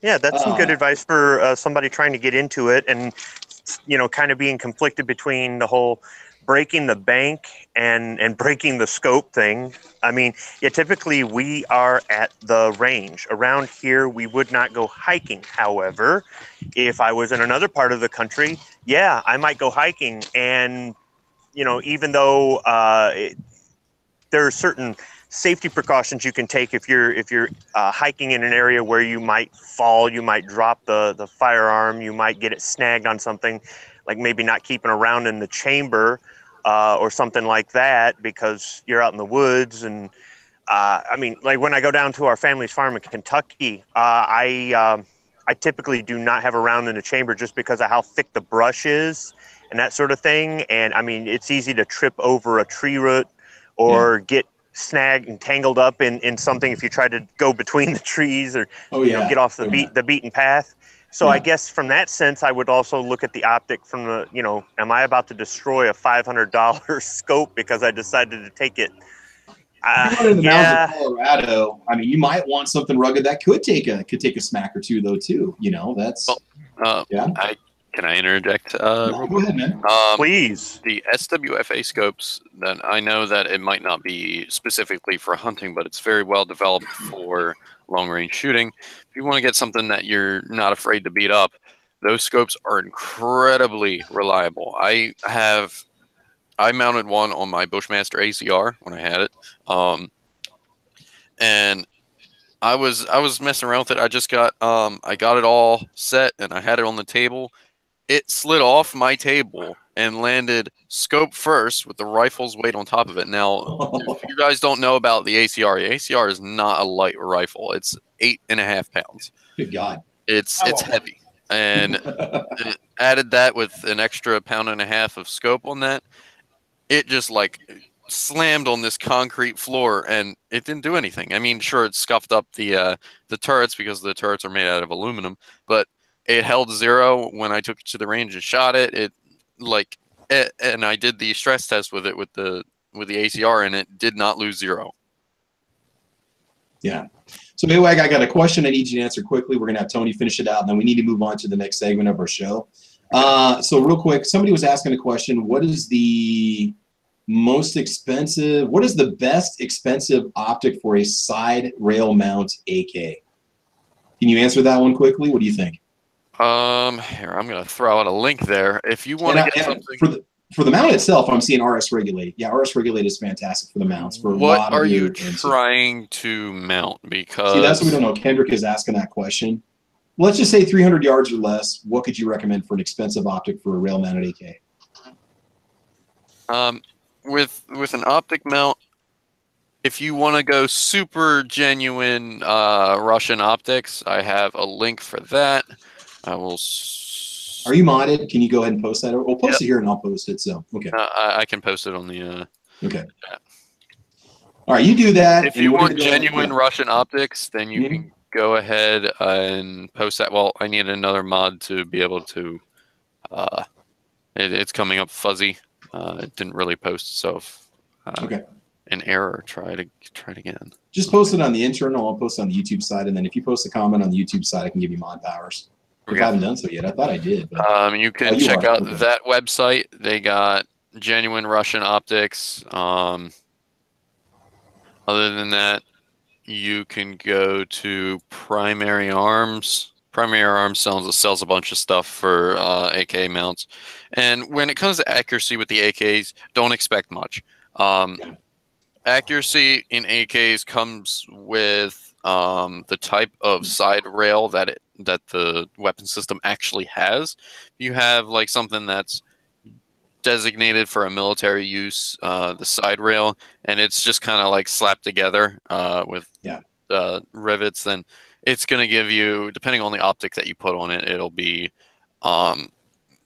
anywhere from 1 MOA to 3 MOA. You might get lucky and get smaller than 1 MOA, but it's a little difficult to do that with an AK. It's possible, but it's just difficult.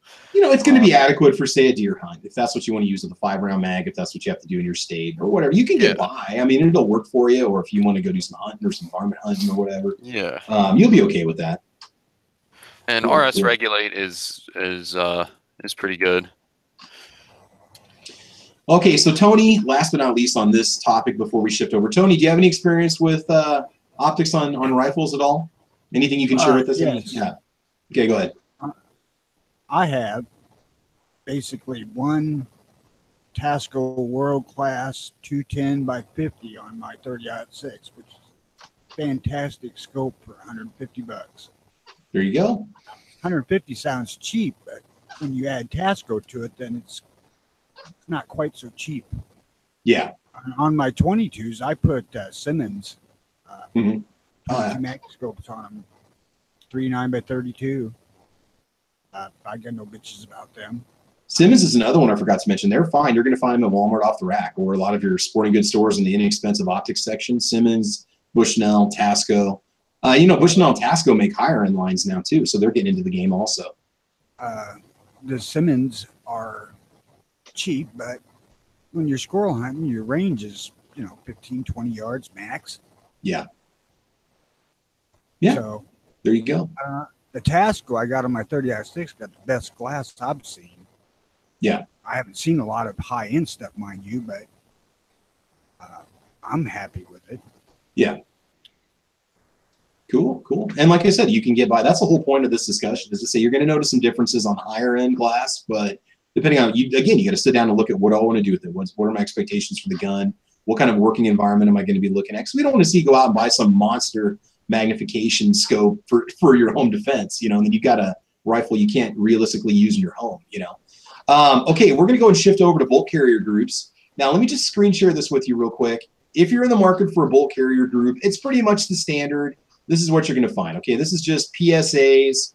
When it comes to mil spec, there's some things you should be looking for here. We've got the Carpenter 158 steel bolt, high pressure tested, mag particle inspected. A lot of the times these bolt carrier groups are going to be marked with this. Chrome line gas key hardened to USGI specifications, hardened fasteners, gas key stake per mil spec. That's a big one because you hear guys complaining about the gas key coming loose during a shooting session.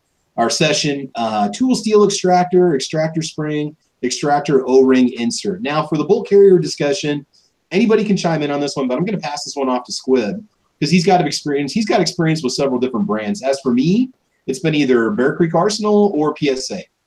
So Squib, we're going to push this one off on you. What can you tell us about the different brands of bolt carrier groups? And should somebody look at going higher end, something more exotic, say something made out of titanium or even just nickel boron coating? What do you think about bolt carrier groups? What are your thoughts? So I'm going to speak strictly for 223, 5.56, and 300 blackout. I'm not going to speak for the other calibers because I don't have any real practical experience with bolt carrier groups for those. So I will say this. If you have a mil spec bolt and bolt carrier, it'll run. It'll run all day long. Mil spec firing pin, it'll run. It may foul up and that sort of thing, but that's going to happen. ARs run dirty. I mean, I don't necessarily mean, it's just the way they run with all that gas in there. They get filthy. You got to keep them clean if you want them to run. Now, if you get something that is treated or coated or that sort of thing, it's going to help with the fouling, but it may not necessarily be the difference between running and not running. It depends on how you're using it. If you're just going out to the range and doing some plinking, that's one thing. If you go out to the range all day and you put 1,000 rounds through it, or you're running competition or something like that, where you're doing a lot of shooting, you're doing a lot of maybe speed shooting or just volume shooting, then that sort of thing might be more important to you. But if you just want an AR-15, you're trying not to break the bank, and it's got a mil-spec bolt and bolt carrier, you'll be just fine. I will say that I have put some higher-end bolts or complete bolt carrier groups in some of our AR-15s. I haven't had any bad results with them, and it's really I guess this is kind of like the optics thing. How are you planning to use it, and what are you willing to spend? Now, I've got the Sharps Reliable in my wife's AR, the complete Reliable. Thing runs great. I bought just the bolt, and I used an Anderson mil-spec bolt carrier and put it in my son's 300 blackout rifle. Runs great. My other son has got a Rubber City Armory low mass bolt, and it's got I think it's a nitride coating on it. It's black, but I think it's a nitride type coating. Mm-hmm. That thing runs good. I've got a DS Arms sand cut nickel boron in one of my ARs, and It runs really good. It doesn't really have any issues. And then So in my oldest AR. All right, we'll go back to nickel boron in a second here when you're done. Yeah. In my oldest AR, the one that's 18 years old, it's a mil-spec FN GI issue bolt and bolt carrier. I mean, it's the same exact thing I had in my M16A2 when I was active duty in the early 90s, and I haven't had any problems with that. I've had in 18 years, I had the ejector spring kind of wear out. That's about it. So not much on brand loyalty, are you? I'm trying to well, no, I am into brand loyalty, but what I was trying to do was I was trying to customize each of the AR-15s for each person in the family for something that maybe might suit them or something that they ask for. Like my one son, he prefers a fixed stock because he likes shooting my full-size AR-15A2. So I got him a 16-inch barrel and military-style sights, but I put a fixed stock on there and an A2 grip, and he loves it. My other son asked for a 300 blackout because he was thinking he might want to use it for deer hunting one day.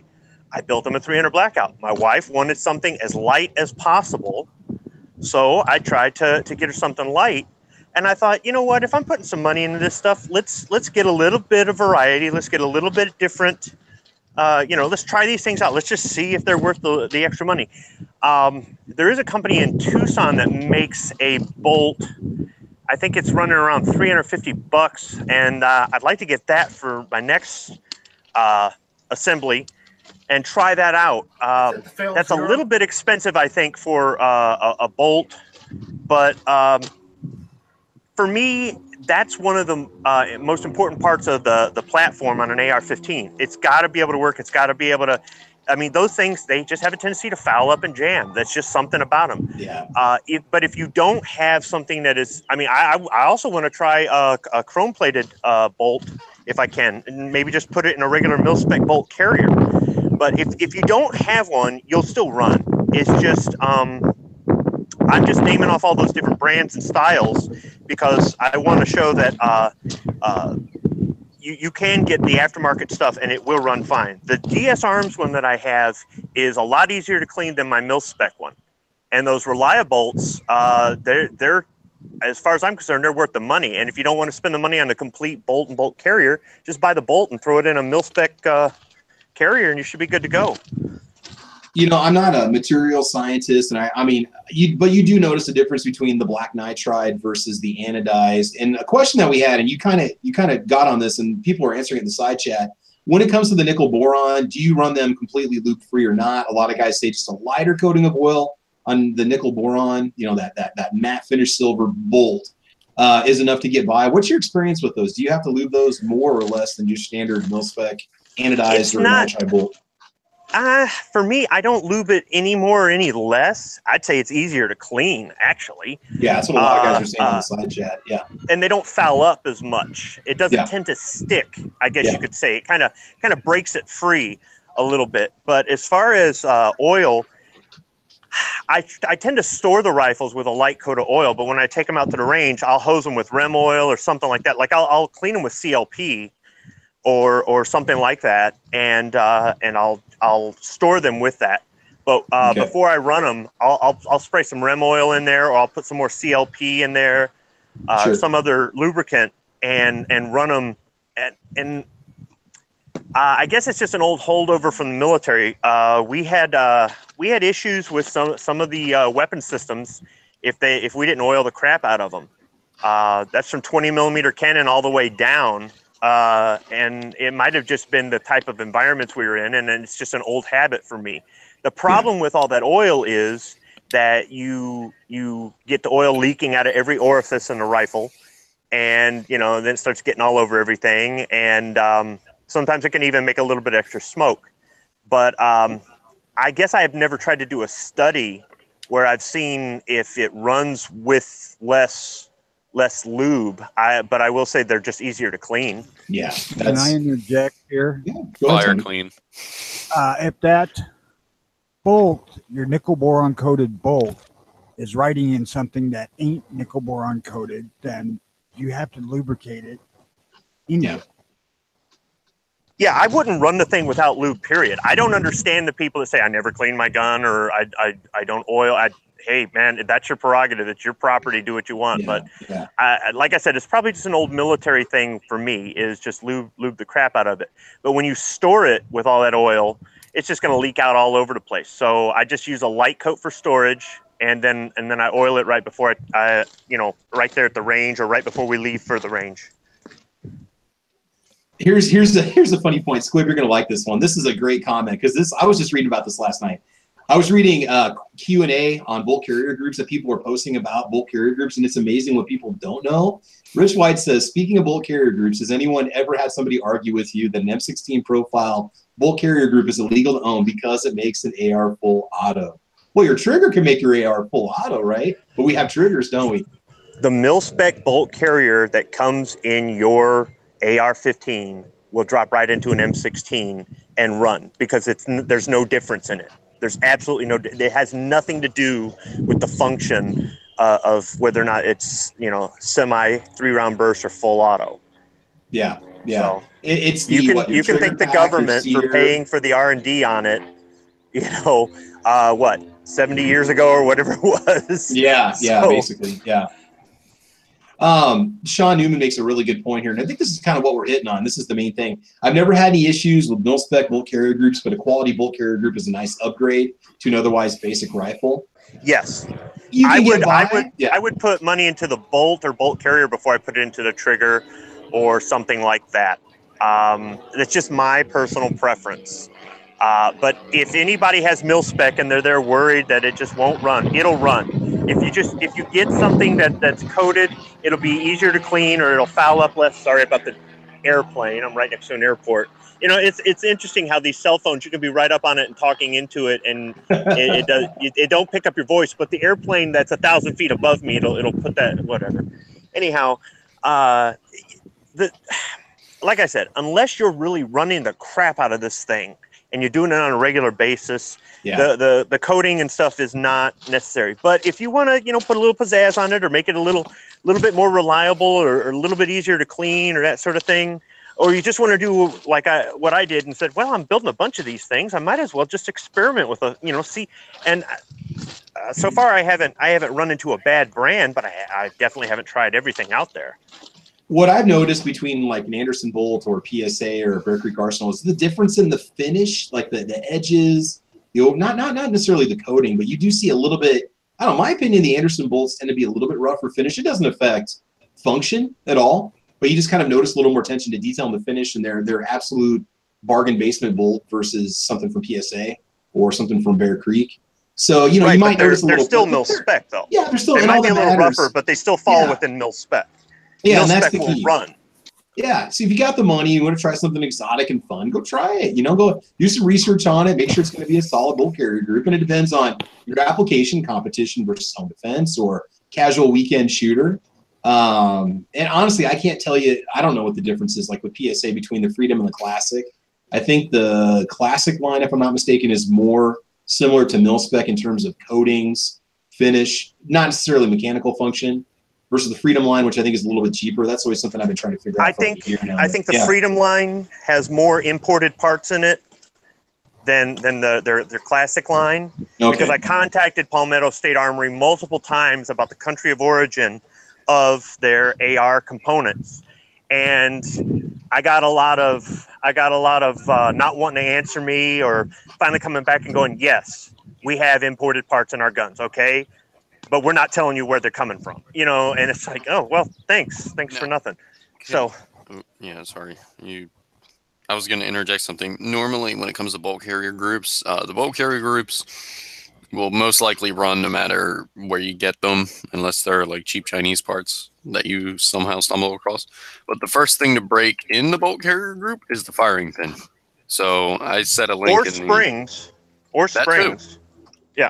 And the firing pin, I've been told stay away from the titanium firing pins. I just use a mil-spec pin, I mean, I haven't had any issues with my titanium firing pins. I put a link in the YouTube chat that there's a company that their motto is, our firing pins don't break. And like that's pretty true. I've replaced all of my my firing pins in all of my rifles that I can replace them in with firing pins from this website, and I have not had any single issue. Yeah, and again, that's another thing is you can hop up. It's just like a car. You can take that basic bolt carrier group and you can replace the gasket, you can replace the extractor, you can replace the firing pin. I mean, you can do whatever you want, but the key here is that you want to look for some basic mil spec standards. And even if you don't want to go PSA, you can go to PSA's website and get the list of what they do. Look for those specifications when you go over and look for your own bolt carrier group. With the exception of the material, somebody might want a titanium bolt or want something with an exotic metal, right? But there's some basics that you need to look for when you go that route. So again, I think we covered bolt carrier groups fairly well here. Okay, let's move on to our last topic. And again, I encourage you guys to go back and check out Mr. Matt's podcast, Trigger Time podcast from Wednesday, where we had an EDC shootout. That sounds bad. An everyday carry comparison to see who had the coolest EDC loadouts and all that fun stuff. So the basics of EDC, everyday carry, we're going to focus on the essentials. The essential, at a minimum, what should a person have for their EDC, and what do you have? Panel, I'm talking to you guys. Or what would you have? Because some of you might not be able to conceal or might not be able to EDC a knife or whatever. So AWAG, we'll start off with you. Do you have a recommendation for, say, if you could EDC a concealed carry pistol, what do you think you would go with? See, I'm not a fan of compact handguns. Mm-hmm. But in all seriousness, if I could, I'm a pretty slender guy. I like to wear pretty like fluffy clothing because I'm skinny and I get cold easily. But all right. I wouldn't mind running a full-size handgun, most likely a P226. If I could get away with it. You see, I'm not into concealed carry because I can't in my state. Yeah. So I don't know if that's like, I know it's possible, but it's just difficult to do. And most people are like, oh, it's not going to be comfortable. I'm like, well, I'm not carrying to be comfortable. Yeah, you're carrying to be safe. You know, that's something people don't think about. Mm-hmm. So we're talking about EDC essentials. In my opinion, the essentials for EDC would include your pistol, your knife, and your light. What about a knife? What would you carry for a knife? The knife that I have is a Spyderco Paramilitary 2. Oh, lucky. Hey, you want to buy it? I'll sell it to you, $75. Trade you for a Sky CPX 2. I'm just kidding. I don't have it anymore.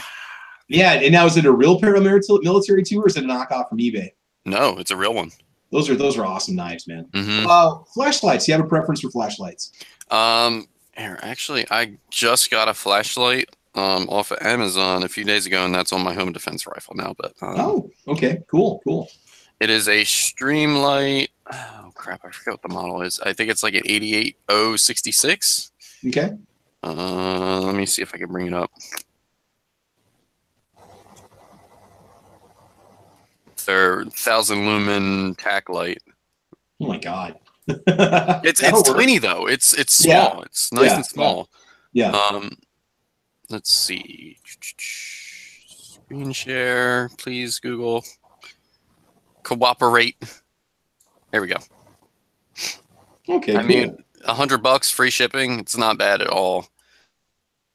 Yeah, and Streamlight is solid. I like Streamlight. I think I've got a TLR1. My Glock. Good solid light. Yeah, it's. I like it. I like this. Now, granted, it's it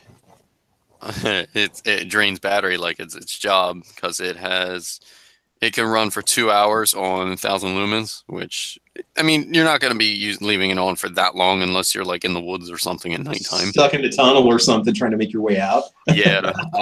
But other than that, it's a great little flashlight.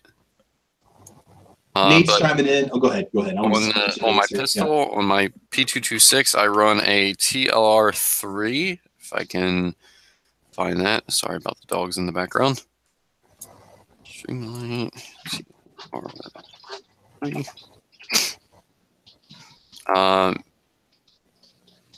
And there we go. Cooperate, please.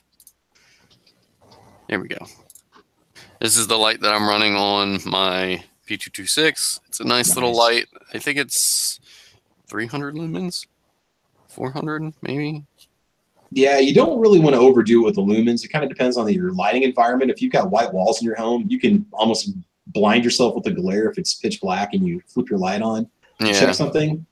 You know, I mean, I'm a big proponent of handheld flashlights for going around the house and home defense, but I do have a rail-mounted weapons light on my Glock 17. So, but yeah, so I like this little light. It's not too bright. It's not it doesn't drain the battery like crazy like the 8806 does. But for $70, I'm a big fan of Streamlight. So Streamlight, no, they're solid. Yeah, very solid. My philosophy on a lot of stuff, and I know that a lot of departments operate on a budget or the military, but if it's good enough, if I see law enforcement carrying it or the military, I'm going to assume it's going to be okay. It's going to work for me too in a less hostile environment. So that's kind of the way I look at it when it comes to buying gear and stuff. Okay, so we're good there. Jim, what about you? EDC, pistol, flashlight, knife, what do you recommend? I still carry the SIG P320. Okay. And can't complain about it. I got it sent in for the fix, and it's been good to go, really before and after. So don't throw it on the ground. Don't throw your guns on the ground anyway. But exactly. Knife and a light recommendation. The Streamlight ProTac 2LX. Okay. It's not ridiculous. It's 500 lumens, so it's nice balance between bright and battery life. Mr. Guns and Gear actually sold me on this one. Oh yeah. So I had the ProTac 2L before, and it's just fine, and it's a little bit thinner, but either of these fit in your pocket just fine. And for the knife, I actually carry this thing. It's not a fixed blade knife, but I like it a lot. Well, it cuts through tile, it cuts through carpet. It'll work in a pinch, right? It's that home improvement knife. No, I use it. I use it to do. Yeah, I use it for all kinds of stuff, and I can swap out blades because I hate sharpening knife blades anyway. So I just swap out blades, and it carries an extra. And that little notch in it is actually a seatbelt cutter. Yeah. So if I'm ever in a pickle, I've got that on my pocket, and I cut the seatbelt. Very cool. The only thing I haven't heard anybody talk about, and I'm not good about this myself either, is something medical, whether that be a tourniquet or some little pocket med kit. And I don't even know how. I don't carry one yet, and I don't even know how I would pull it off. But it's something to think about. Well, we need to refer to Matt's video from Wednesday because Link High Rule is basically outfitted to the T, like 3 to 4 knives, full med kit, his firearm, full flashlights at the wazoo. You can pull it off, and I know there's probably a lot of maybe belt-mounted small med kits you could get, or little pack med kits you could get that'll go in a cargo pocket. There's a lot of companies that make stuff like that now. If you look around, there's quite a bit of options on that. Very cool. Right. Very cool. All right, so let's see what we're doing here. Let's get back to everybody. All right, so Sandhills, what about you? EDC pistol, knife, flashlight, any recommendations for the audience? EDC pistol, 9 days out of 10 is going to be a Shield 9mm. The other days, if I don't have to tuck my shirt in, it might be my Glock 19. As far as a light, I don't carry one. I'm not opposed to it. I just don't have one. Knife, I kind of have a couple different ones that just depends on the day what I might put in my pocket. I've usually got in my front pocket, I've usually got a spare mag and a sticky holsters mag pouch. And then there's just a little outdoor edge folder in the same pocket. And then I may or may not have a bigger knife, clipped in a different pocket somewhere. I've got a Spyderco Delica that's really nice. I've got I'm kind of a sucker for anything from Kershaw. I mean, you can spend, $25, $30 on a knife from Kershaw, and it's going to come out of the box sharp enough to shave with. Those are good knives for the money. Yep. Very cool. Very cool. Speaking of knives, just real quick, are you guys familiar with Bark River knives? No. It makes some really, really nice fillet knives, and now granted they're going to be a premium price point, but with my current job right now, I went to an event and I actually met the owners that own the company, and I'd never heard of them before, so go check them out. They're actually handmade in Michigan. They're called Bark River Knives. And I bought one for my mom for Mother's Day. So they're super, super nice. They come in like a leather holster, and they have like a pretty much an unlimited warranty on them. Just putting that out there. Cool. No, that's all right, man. And again, little mom and pop shop, good to support the small businesses. And yeah, if you look around, you've got so many options for EDC knives, and you're going to get some good suggestions from this panel. So, Squib, what about you? EDC options, what do you think? Well, yeah. Let's see. When I concealed carried years ago, I carried an M9, and a lot of people are like, "Oh, it's too big, it's too heavy," and you know, for once, AWAG and I agree on something. The small guns just don't suit me. However, after shooting your PT-111, I'd say that if I had to go to a smaller handgun for concealed carry, that might be my first choice, only because it actually felt comfortable in my hands. Yeah. I thought the sights were really good. The recoil is definitely manageable. Oh, yeah. I don't know what it is about. I've had Sean Connery try to explain to me that that there's certain people that just, they like big guns that are heavy, and it doesn't matter about the recoil, but little guns are just sensitive in their hands. And I think I'm just one of those people. I don't really care for it. They're hard for me to grip. They don't feel right. I can one hand a 44 Magnum with an 8-inch barrel, and I don't think twice about it. But you put a little 9mm. Doggone, you know. Are you flying again? All right, let me talk in aviation terms. Let me talk in aviation terms. There's a ton of GA coming out of PTK, like as if we were at ATL. Anybody who's into flying would know exactly what I just said. Something about ATL. I think he's in the club. Are you in the club? Are you dancing in the club? You're in ATL. Yeah, I'm in the Mile High Club right now. Whoa, what? So I know that much. Yeah. So little guns just don't suit me. But that PT-111 of yours, I really like that, and that's unusual for me to like something like that. So if I had to go to something smaller for concealed carry, that would probably be my first choice. But right now, I don't conceal carry. It's not that I'm against it. I never renewed my stuff, and I just been slacking. I just whatever. But as far as an EDC knife, I don't look at it as a knife as a weapon. I mean, I do, but that's not something that's EDC. That's something that's going to be in my boot or on my cartridge belt, or it's like a hunting knife or a Tanto knife or something like that. So for me, a knife is a tool. So it's got to be a fold up, and I just carry a Leatherman Wave. All right, and I was at the post office. I was at the post office one day, and I had to open up the box there at the counter and put it in another box. And I pulled out my my Leatherman and unfolded the little 3-inch blade on there. And I went to go cut. And the guy said, "Oh, that's a weapon." And I looked right at the guy behind the counter and I said, "No, this is a tool." And he looked kind of puzzled that I would say that. And then I looked at him again and I said, "I'm the weapon." And then he turned white as a sheet. Oh, God. So it's just like, it's a tool for me. A little fold-up pocket knife, a multi-tool, something like that. It's not, if somebody were to get physical with me, I wouldn't take the time to pull out my Leatherman and I'd use my fists. You know? So God, I always get the bottle opener first. Damn it. Okay, there's the blade. All right, let's go. Yeah, I mean, and then, there you go. Hold on a minute while I get the corkscrew out of the way. But I mean, that's for me, that's what it's. I needed to use it like a screwdriver or a box opener or a pry bar or something like that. I'm not really so. That's the practical nature of it for me. Now, the EDC flashlight, for the longest time, I resisted that. Everybody like, no, you need to get an EDC flashlight. I'm like, I got a light on my phone. Well, when I changed jobs last year, now I'm crawling into machines more than I used to. And I tried using the light on my phone. And even though my phone is flat, it's rectangular. And it's kind of hard to hold it or prop it up against something and have that light shine onto whatever surface I'm working on.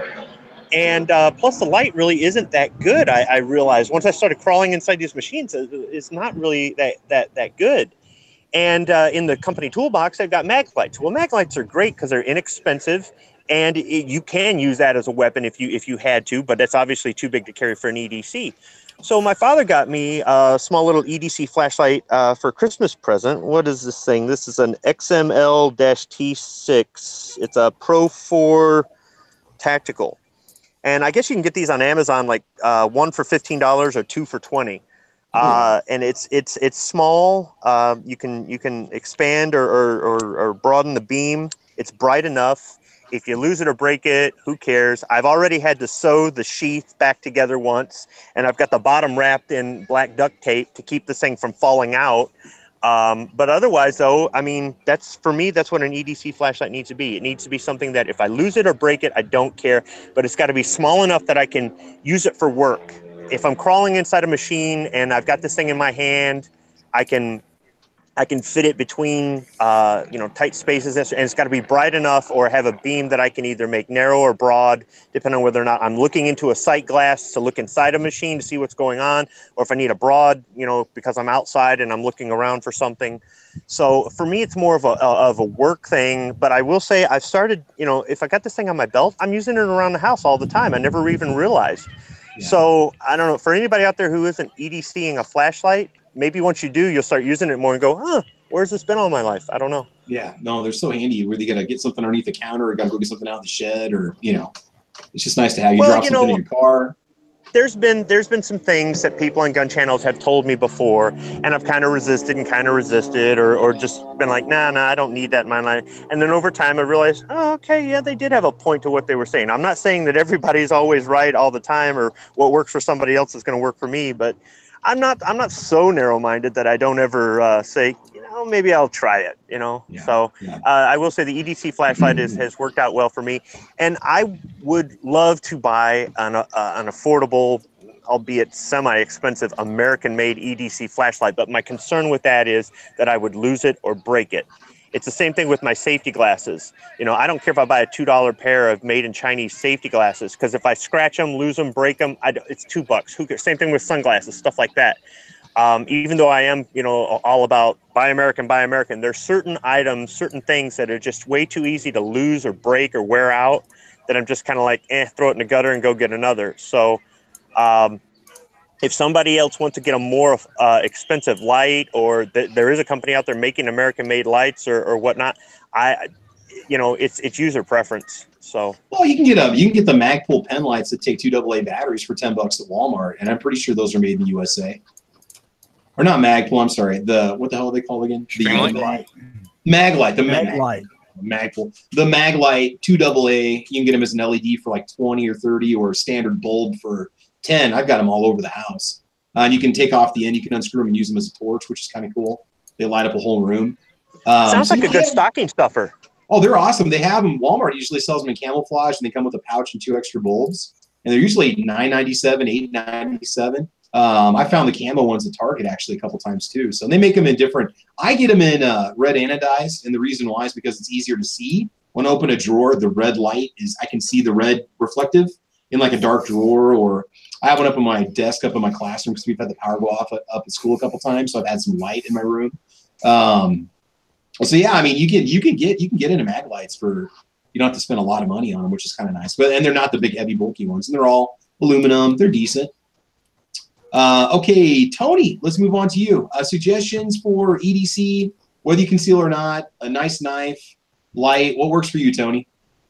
Most of the time I'm carrying a Smith & Wesson SD9BE. I love the gun. It works. Other than that, occasionally I carry my 629 and 44 Magnum just because, they're carry. But that's pretty much wintertime stuff because I have to be able to have a jacket or overshirt on. As far as knives go, I've never been into knives, but I do carry a Buck 3-blade pocket knife that was plenty sharp enough to shave with when I got it, and 2 of the blades still are. As far as EDC light, I don't carry one, but I do have 3 or 4 little lights that I bought at Dollar General for $1 a piece with batteries in them that are the size of approximate size of what you mount on a gun. Mm-hmm. They're probably 100 lumen LED lights. They work really well. Mm-hmm. And if I lose it, so what? It costs $1. Yeah, and that's I kind of share the same philosophy as you when it comes to flashlights and what I do. So let me go and share what I do. My EDC for my pistol, it's my Car CT9. I know G-Wibs is not big on the company, but I like a thin pistol. Carry an extra mag with me in a magazine pouch in my pocket. Clearing holsters, Stingray holster, they're about $30, $40.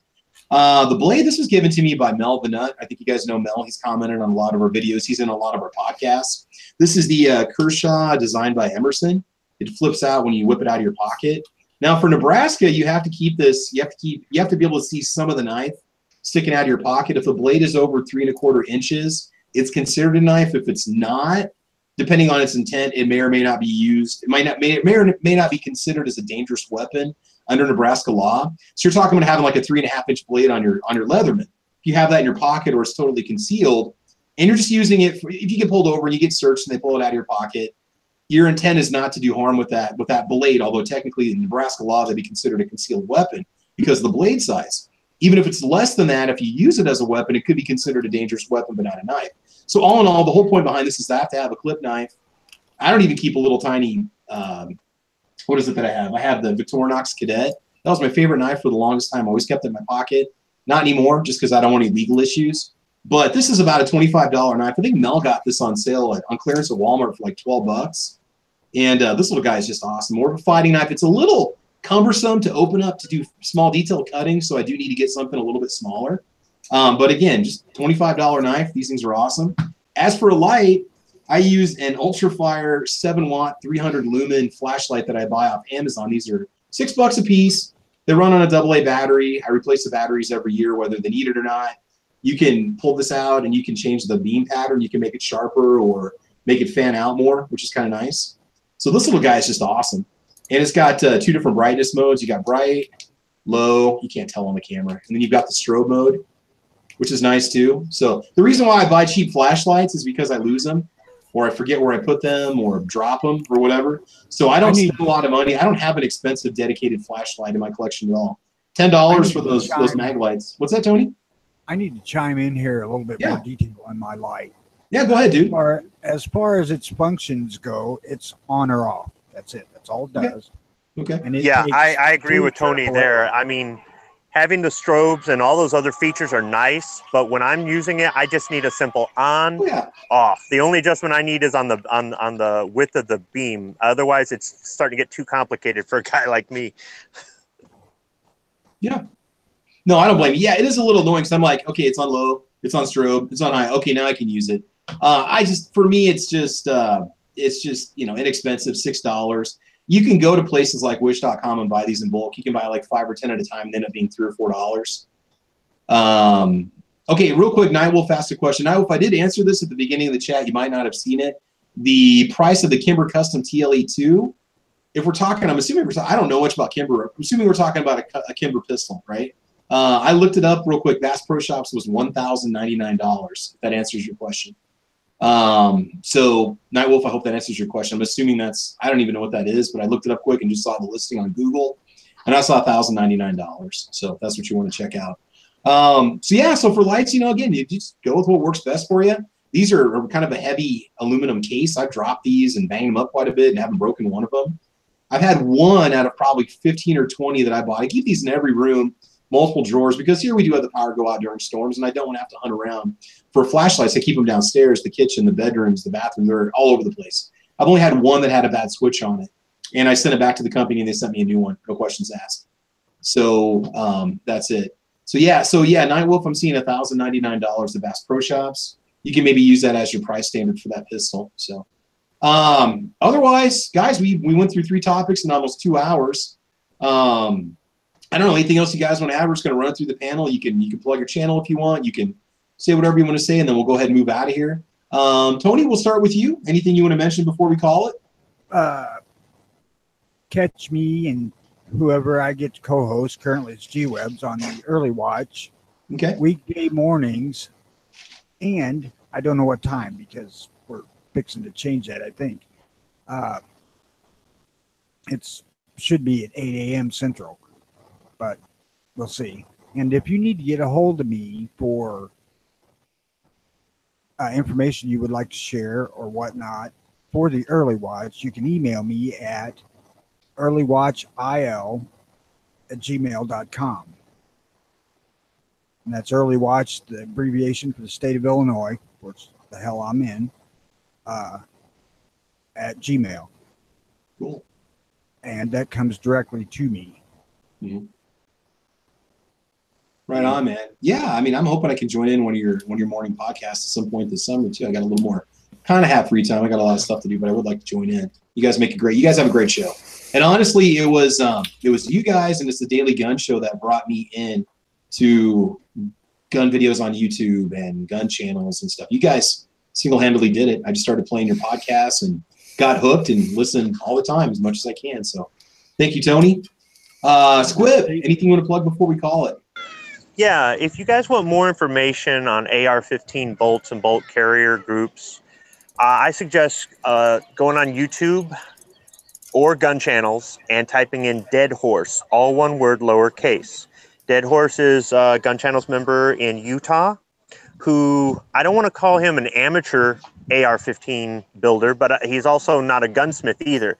He's somewhere in between, leaning more towards a gunsmith thing because he has a lot of experience and a lot of knowledge, and he has a lot that he has to share. And lately he's been doing shows once or twice a week with a fellow down in Florida near Raphael named David Wright, who is a professional gunsmith, and he builds ARs for private customers and LEO.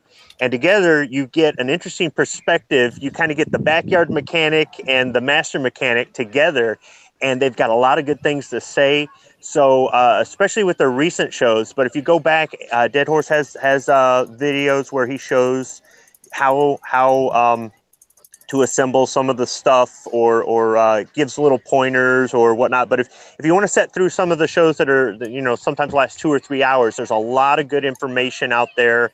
And I definitely recommend his channel as a resource for anybody wanting to do repair work or make improvements or just assemble one themselves. Once you do it, it's not that daunting. And then, I guess it's like anything else. You just start sinking money into it because you go, ooh, I want to try this, or ooh, I want to try that, or you want to assemble a second one, and this time you're gonna maybe put a different trigger in, or put a different bolt in, or put a different muzzle device on it, or something like that. I believe currently Dead Horse and this other gentleman, I don't know who it is, are doing a series on the history of the AR. Yes, they are. His name is David Wright. He's out of Florida. That even interested me, and I really ain't interested in the AR. Yeah, but you get to see the development of how this thing, all the bureaucracy in the government and all the issues with designing it and building it and all the licensing, and then all the issues with the ammunition, and then they want to make this change to save money, then they have to go back, and it's really quite interesting. And Dead Horse is more than willing to share information. He's answered every question I've ever asked him, so he's a good guy. Yes, he is. Very good resource to have around and a good person too. Cool. Yeah, I love his videos. All right, so Sandhills, do you want to share the picture? I got the picture queued up. Do you want to talk about this before we call it, or do you want to wait till we run through the panel and come back to it, or what? I guess I don't care much. It's up to you. Okay. It's your show. Well, first of all, go ahead and get us a plug. I'll bring up the photo on a screen share, and then you can tell us what we're looking at, okay? All right. Well, catch me on YouTube, Sandhills Shooter channel. You can catch me on gun channels as well, Sandhills Shooter, Instagram, and Facebook. Guess what? Also, Sandhills Shooter.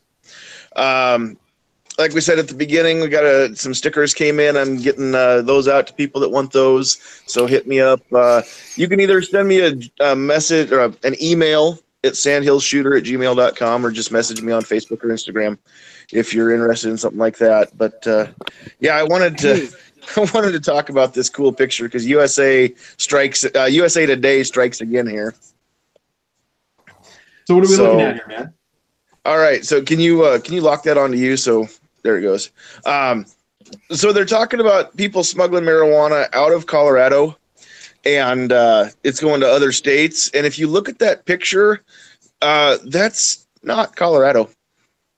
Holy crap. Oh my God, I didn't even realize that. I'm like, they're right next to it. Oh yes, Travis, right. what have you been up to? No, I was focused on it because they're squares, man. They all look the same. They should be one damn state anyway. But that's wow, fake news. Hashtag very fake and news. I like how none of it is going to New Jersey. Like, now what's scary is this comes from the El Paso Intelligence Center. Well, I think that the El Paso Intelligence Center probably has good data, but USA Today just doesn't know how to relay it very well. It's kind of right up there with that chainsaw bayonet that didn't exist until after they printed it. Maybe they should learn their geography and the people that live there before they start pushing their agenda, huh? Well, the sad thing is it's not like it's a little tiny newspaper. This thing is trusted by people worldwide. I don't know why. You mean they don't know all 57 states? They don't know. I don't know, dude. Where are you from? There's only 55 states. Hey, don't forget Puerto Rico. Oh yeah, it's 57, right? 58? I thought there's only 51. God, all I know is you gotta watch out for those Wyoming pot smugglers. I mean, they're putting it on antelopes and running them across the state line. Yeah, because the weather is good there all year round, and you can just grow all 12 months. It's like a paradise. Yes, I did see on TV where they are the DEA and other agents are having real issues with them actually illegally growing weed in Colorado and shipping it out because Colorado allows you to grow a certain amount. Yeah, you have to have from what I've read, every plant has to have its own registration number that you grow, that you sell, and that's all kept on record. And there are a lot of people that abide by their state law about that, even though federally it's illegal. But they have a very high, just saying living next door to Colorado, you hear about it and read about it all the time. They have a very highly regulated, intricate system of how they make people do it. And so now we're maybe starting to see the side effects is that there's people that don't want to take the time to do that. They want to grow it there and distribute it. I mean, look at their location. They got Interstate 80 go right through Nebraska, as we bust them constantly. They're close to California. You can run north or south in some fairly desolate areas. Until everywhere is legal to have it and use it recreationally, there's going to be people who smuggle the shit in from somewhere. And yet here the big push to legalize it statewide is, it's going to eliminate our smuggling problems. It's going to eliminate our narcos and our traffickers. It's going to make, all it's really done is generated a ton of tax money for the state, if anything. And if all 50 states become legal, then that will start killing the importation and black market, unless they make it too damn expensive, like in California. Or too complicated to register, or it's impossible for mom and pop to get into growing pot, If it's too expensive and too complicated and the legal fees are too high, then they're going to just do the underground thing, the smuggling thing. Well, I do know that in Colorado, there are still people that are growing illegally. I have an uncle in Colorado Springs who had a commercial building he was renting out, and he was telling me here this spring when I saw him, he had to evict a tenant because the city actually noticed this and called my uncle who owned the building. The power bill all of a sudden just spiked on this place, and so they went and investigated, and somebody had grow lights going in a big old warehouse and illegal growing operations. So you can grow some legally, but apparently it's not enough, and there are still people, of course, that are abusing the system.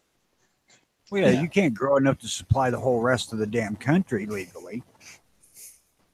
Now, why is it we start talking about marijuana and then the super chat money starts coming out? I don't think we've ever discussed pot before on any of my podcasts. And Martin Korf just gave me $5. So Martin, thank you.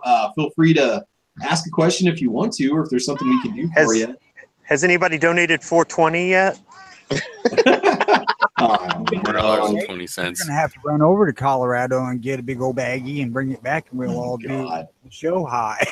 Look, can they just do something about the stench of that stuff? It reeks. I'm going to just say one thing, Nebraska. I just want to let Colorado know. Thank you for running the industry you do, because our highway patrol makes bank off the ticketing and the fines and the impounding and the confiscation off the crap that you're bringing across our state. So, So until it's 50 state legal, thank you very much. We can always use the tax money, and we can always. And the best part is we're getting all of the confiscation, but none of it's actually getting sent to Nebraska. So the ones that they miss, they're going right on through, and we don't even have the crap in our state yet. I mean, not that we don't have it here. Of course we do. But we're too busy trying to stop meth, than pot, which is the greater of two evils. But yeah, dude, you can just grow it there between all the rows of corn. It does. It does. It's all over the place. I mean, I can take you up to my dad's place and show you. It's not marijuana; it's hemp. But I can show you plants that are as tall as a tractor that are growing in certain areas. Yeah, they can run off the same irrigation and everything else. So yeah. Jim Burgess, Jim donated $4.20. I was for a second I thought that was $420. I'm like, woohoo! I can get my AR up for now. So no, I ain't that rich, guys. Yep. The funny thing I do want to say about the whole pot thing is I've had conversations with law enforcement about this, and what they tell me is it would make their job a heck of a lot easier, and they could focus their resources on more important areas if they didn't have to deal with all the pot busts, because they have to do the paperwork, they have to do all the filing, they have to do all the confiscation information, and they have to do the jailing and stuff. So, and one of those things law enforcement might be able to be more efficient if they didn't have to deal with the pot going through the state that they have to buy. They do, and not law enforcement, but maybe the afterward. I've seen stuff where somebody's on their 6th DUI and they get a slap on the wrist, but a guy gets caught with a bag of weed and he's in jail for 6 months. So it's like, wait, hold up, what? So it is a big waste of resources, and then they got the whole prison overpopulation, overcrowding thing, and it's like, well, how many of these guys got busted for non-violent or nothing where they endangered public safety? Granted, whether it's you approve of it or not, it's I just can't stand the smell of that stuff. Ugh. Nope. Reminds me of alfalfa. All right, man. All right, so I think we're all set. Let's just see who is joining us today. We're going to go over to the gun channel side and see what's going on over there. I got one thing I want to wrap up with. Go ahead, Tony. Go ahead. On the optics, for those of you out there that have heard that whole you should spend 2 or 3 times what you spend on your gun. If you're not shooting for 1,000 or 1,600 yards, don't fall into that stupid pit. Just buy what you need to use it. What the intended purpose is. If you're going to buy a scope to shoot 100 yards, you don't need to spend $1,000 on the thing. Yeah. There's a lot of BS in the gun community, just like every other community, where people are more impressed by the name than anything. Don't fall for that crap. Yeah, and furthermore, a lot of the companies that have the higher end scopes, they do offer entry level models that might be $50 more, $75 more than what you might get, and you might get some more clear glass. You might get a better warranty. But yeah, the whole point of this talk today is to show you that you can get by on a bare minimum. You don't have to break the bank and go crazy. Educate yourself a little bit, like we mentioned in the conversation with Squid. Maybe start off with something simple, and if you know it's something you're going to like or you really enjoy it, then go get yourself something a little bit nicer. Go reward yourself, treat yourself to a nicer scope or a better bolt carrier group down the road or whatnot. But yeah, again, we're always about having discussions about being practical and not breaking the bank. You don't have to do that, and that way you can spend your resources on things like ammo or accessories or another gun, right? Because you can get by for less. Yeah. All right. Yeah. Absolutely, on the scope and the gun. I mean, if you're not spending thousands of dollars on your firearm to get that accuracy, why would you spend thousands of dollars on the scope? Yeah, that's another good point. You don't necessarily have to spend that much, and I kind of proved that with the SWFA scopes. But like, you don't have to spend that stupid amount of money on like a US optics or whatever. Personally, I think that some of the variable power optics are less reliable than the fixed powers, but that's just me. But yeah, do research, look at reviews, look at video reviews, look at people torture testing some of these things if you want reliability. Yeah, do some research before you buy one so you don't buy yourself junk. That's important to remember. Okay. All right. So let's go ahead and wrap this one up real quick. Over on the gun channel side, we had Jim over there, Jim over here. Paper plane crash was in the chat. Let's see. There's a few people that were there. It looks like my chat has disappeared on the gun channel side, except for the last 10 or 15 minutes. So that's all I saw. But there were quite a few. Patrick was over there also on the gun channel side. Over on the YouTube side, we had a lot of people chatting. A good discussion here. Samson 1 was with us. Midnight Range was hanging out with us. Kendrick 98, Nate 2099, Pink Panther with us. Buy used or refurbished. Good suggestion. Jorge Cortez was with us. Black Cat Outdoors. Sean Ponnery, David Bowling. Let's see here. Who else was there? Jim was there and here also. Make sure we don't miss anybody. Oh yeah, we always have to have the tacos and French fries hanging out with us too. Always important to have that. And hopefully I don't miss anybody. We had Kenneth Maiden or Madden was with us. Jared O'Brien, a few new names too, which is really cool. Philo was with us today too. Thanks for joining in. That's pretty much what I'm seeing right now. Vanessa Kitty was here. Night Strike, thank you for joining us today. I know you had to drop out and go do some other stuff, and that's fine. But thanks for spending time with us this morning. Rob D is with us too, as usual. And I think that's pretty much it, guys. So this has been Caliber Corner number 45. We should be able to bring you another episode next week. Again, I'm getting the topics from the 8,000 sub giveaway Instagram post that I did about a month ago. I have a ton of topics on there for us to talk about. We're going to have something different every week. But thanks for joining us. And I'm going to talk to Sandhills here in a minute. Maybe get a chance to do just a grumpy old man backyard chat. Now that I've got stuff done out in the yard, I can finally sit down. And maybe we can bring you guys some. I'd love to do just a live chat, yard chat. I've yet to do one of those. That'd be a lot of fun to do. When I do that one, it's going to be called "Get Off My Lawn." Get off my lawn. Two grumpy old men speak. Right? Hey, get off my grumpy lawn. old men grumble. No grumpy old man, for Christ's sake. Yeah, Tony joined in with us too. We'd have the three amigos of grumpiness. So there you go. Yeah, a lot of possibility there. But otherwise, guys, make sure you check out the YouTube channel Travis P11. I'm going to attempt to break Gunstreamer by uploading like mad. So I've got a Gunstreamer page that's posted. I'm going to be putting videos over on guntube.org. Check out spreadshirt.com/TravisP11 if you want to get some Travis P11 swag. A lot of you guys have been buying shirts and stuff. I appreciate you doing that. I've got the prices as low as I can possibly go that Spreadshirt will let me do. Otherwise, I think that's about it. Range test coming on Monday. And I've got that Sonic King optic I want to take out. We're going to take this scope off of the Ruger Ranch. We're going to put the Sonic King up on there and see just what you can do with the $36 variable power scope. If it's junk, I will tell you that it's junk, and I'll let the company know too. Otherwise, I think that's about it, guys. So thanks for joining us. Guys, I want you to have fun. I want you to be safe.